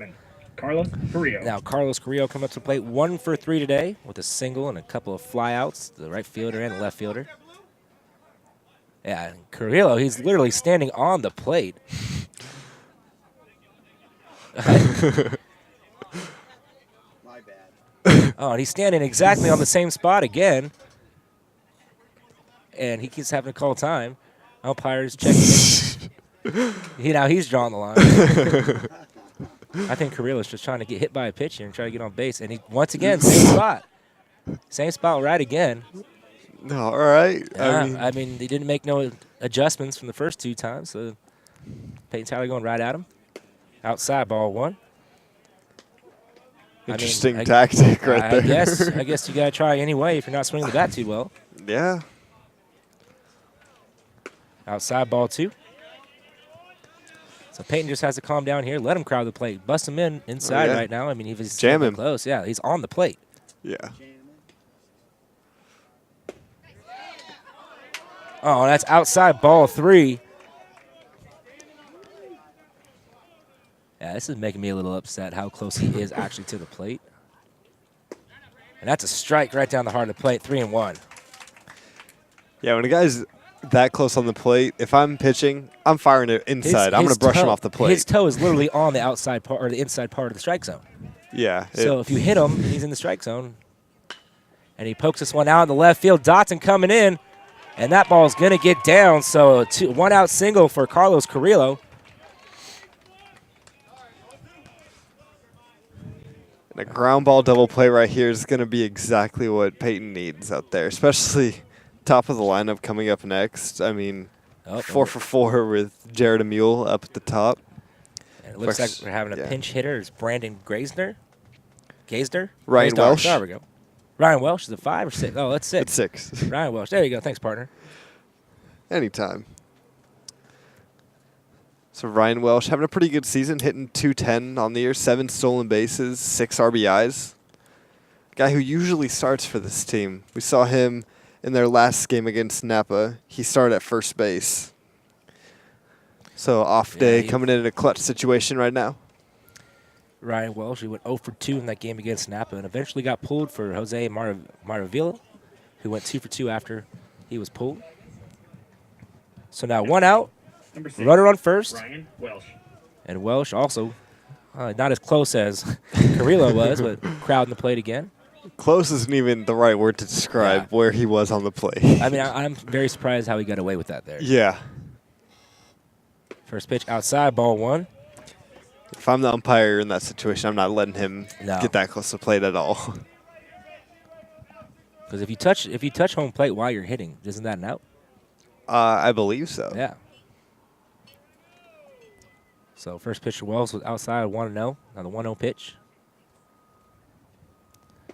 Right down the heart of plate, 1-1. Good pitch right there by Tyler. And you see him hitting that down and away strike zone, trying to get a ground ball to Josh Lenny right here. Lenny had a little bit of some trouble earlier in the game with a ground ball, but this one's lifted out in a deep left center field. Going back, it makes the grab as Jesse Phipps. Good strong throw back in for out number 2. It's good that you got that out there. Yeah, but now it brings up a guy who is 4 for 4 singles and a home run, Jared Emule. I mean, if you're the Mustangs, this is the guy you want up in this situation. A guy who hasn't been retired all day long, hot hitting. He has power. He could change the score. And they're going to have a pinch runner coming in now. Grant Dodge. Pinch running for Carlos Carrillo. A little bit of odd. You usually don't see that pinch running after another batter. You usually see it right after he gets on base. Maybe he was just trying to save him to see what was going on. A little strategy here for baseball. A little different than other sports. To each his own, as they say. A lot more mind games being played in baseball than in other games. So 2 outs, runner on first base, and you have the best hitter of the game so far for the Mustangs, up 4 for 4 today with the leadoff home run at the beginning of this game. First pitch, outside, ball 1. And Emule's right here. He's got to not try to do too much at the plate. He's had such a good game that he doesn't want to ruin it right here by striking out or by popping out or doing something that he shouldn't do. Peyton comes set. He kicks, fires. Fouls this one off. Good use of the changeup right there. Had him way out in front on his front foot. So the count is 1-1.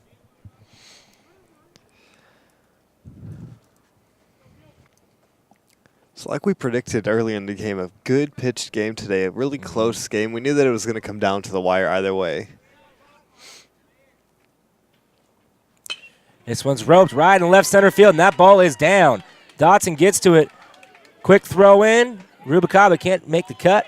So Emule makes his way over to second base with a 2-out single. So second and third, 2 outs. It's going to bring up Derek Slate, who is 0 for today, 0 for 3, with a couple of strikeouts. And the Mustangs are knocking on the door here in the top of the 9th inning. Talk about a clutch situation right here.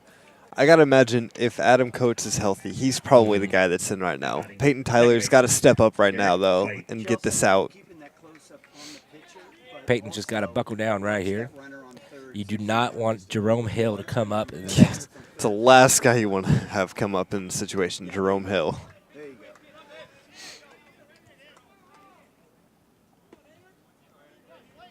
Tyler just looking in, gets a sign. Comes set. Swing and a miss, strike one. Tyler coming in there, firing to the lefty. He likes the lefty on lefty matchup right here, I gotta imagine.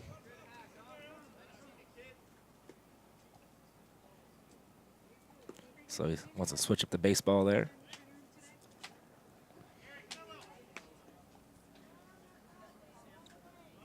Man, it's getting awfully quiet around here. You can cut the tension here with a knife. Oh, yeah, you see everyone in both dugouts right at the front of the fence on their toes, ready for something big to happen either way. Checked his swing, but he did not go. So the count goes a 1-1. Eerily similar to the call that was called last inning, but I'm just going to keep that one to myself there, partner. Well, you were keeping it to yourself, though. You just said it. I got to get something in here. Can't be taking it all from you guys all the time. And the pitch just misses, 2-1. You see reactions from both dugouts. Yeah. One dugout cheering, one dugout a little silent, oh.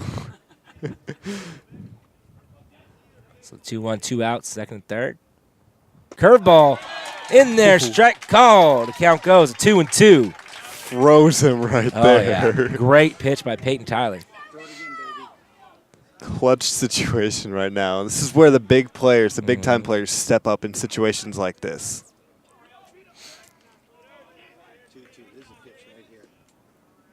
Curveball, and it hits him. So now we have a sticky situation here for the Falcons. Bases loaded, 2 outs, and they have the Mustangs' best hitter in Jerome Hill up at the plate. He is hitless today, but has reached twice on 2 errors in his last 2 at-bats. You got to do something to keep him off base right now. Anything. I mean, you got to get this out. Nowhere to put him. Tying run at third base, winning run on second base, even though Solano does have ups.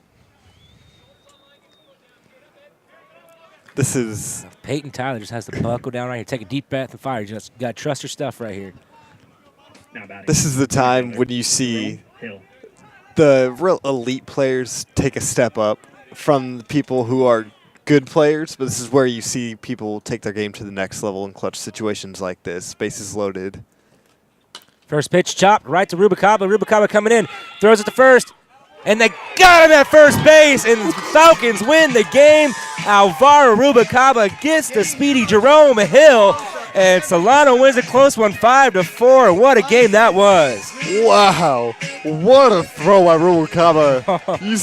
You don't usually see first pitch swinging in a situation like that either. I know, and he just barely got him. What a play by Rubalcaba. What a great job by Peyton Tyler coming in at base low. Just throw a first pitch strike after you just punked the guy. I mean, all the way around. Solano was trailing at the end of the first inning 4-1, and they kept battling. Los Medanos got 1 in the 6th. Solano answered with 1 in the 6th. Then you go to the 7th inning. Los Medanos puts up a 0. Solano gets 1. Then it all started in the bottom of the 8th inning when Darian Evans steps up, gets a 1-out triple off Nabeed Blackburn that set the table for the Falcons.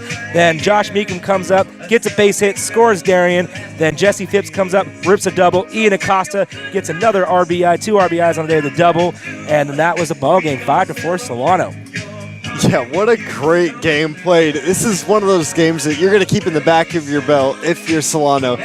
Start off with a down 3 runs in the first inning, giving up a leadoff home run.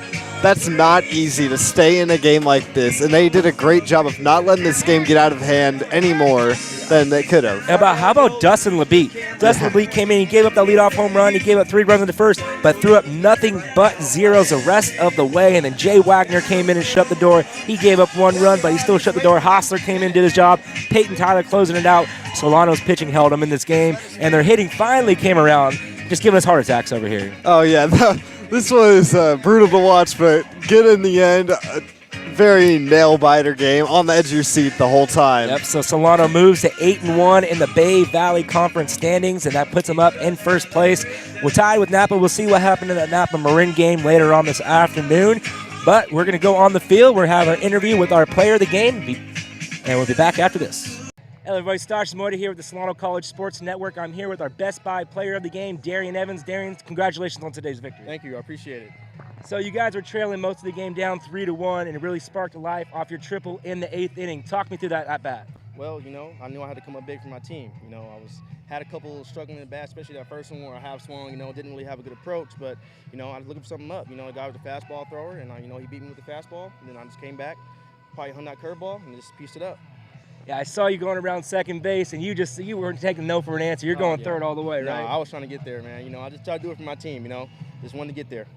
Now, how big was it for Ian Acosta to step up big with the big home run also and getting that extra RBI? Oh, man, in practice, this guy talks about hitting home runs in BP all the time, and he does it in the game. That was one thing that I was a laugh about, was that he hit it in the game, and I'll have no home runs, and I'm about twice his size, but, he pieced it up. That was a good piece, Now, you guys are 8-1 in Bay Valley Conference play. You got one more game against Los Medanos, and then you got the big series against Napa. What can you take away from this win and can carry you on to these next 3 games? Keep the train rolling, baby.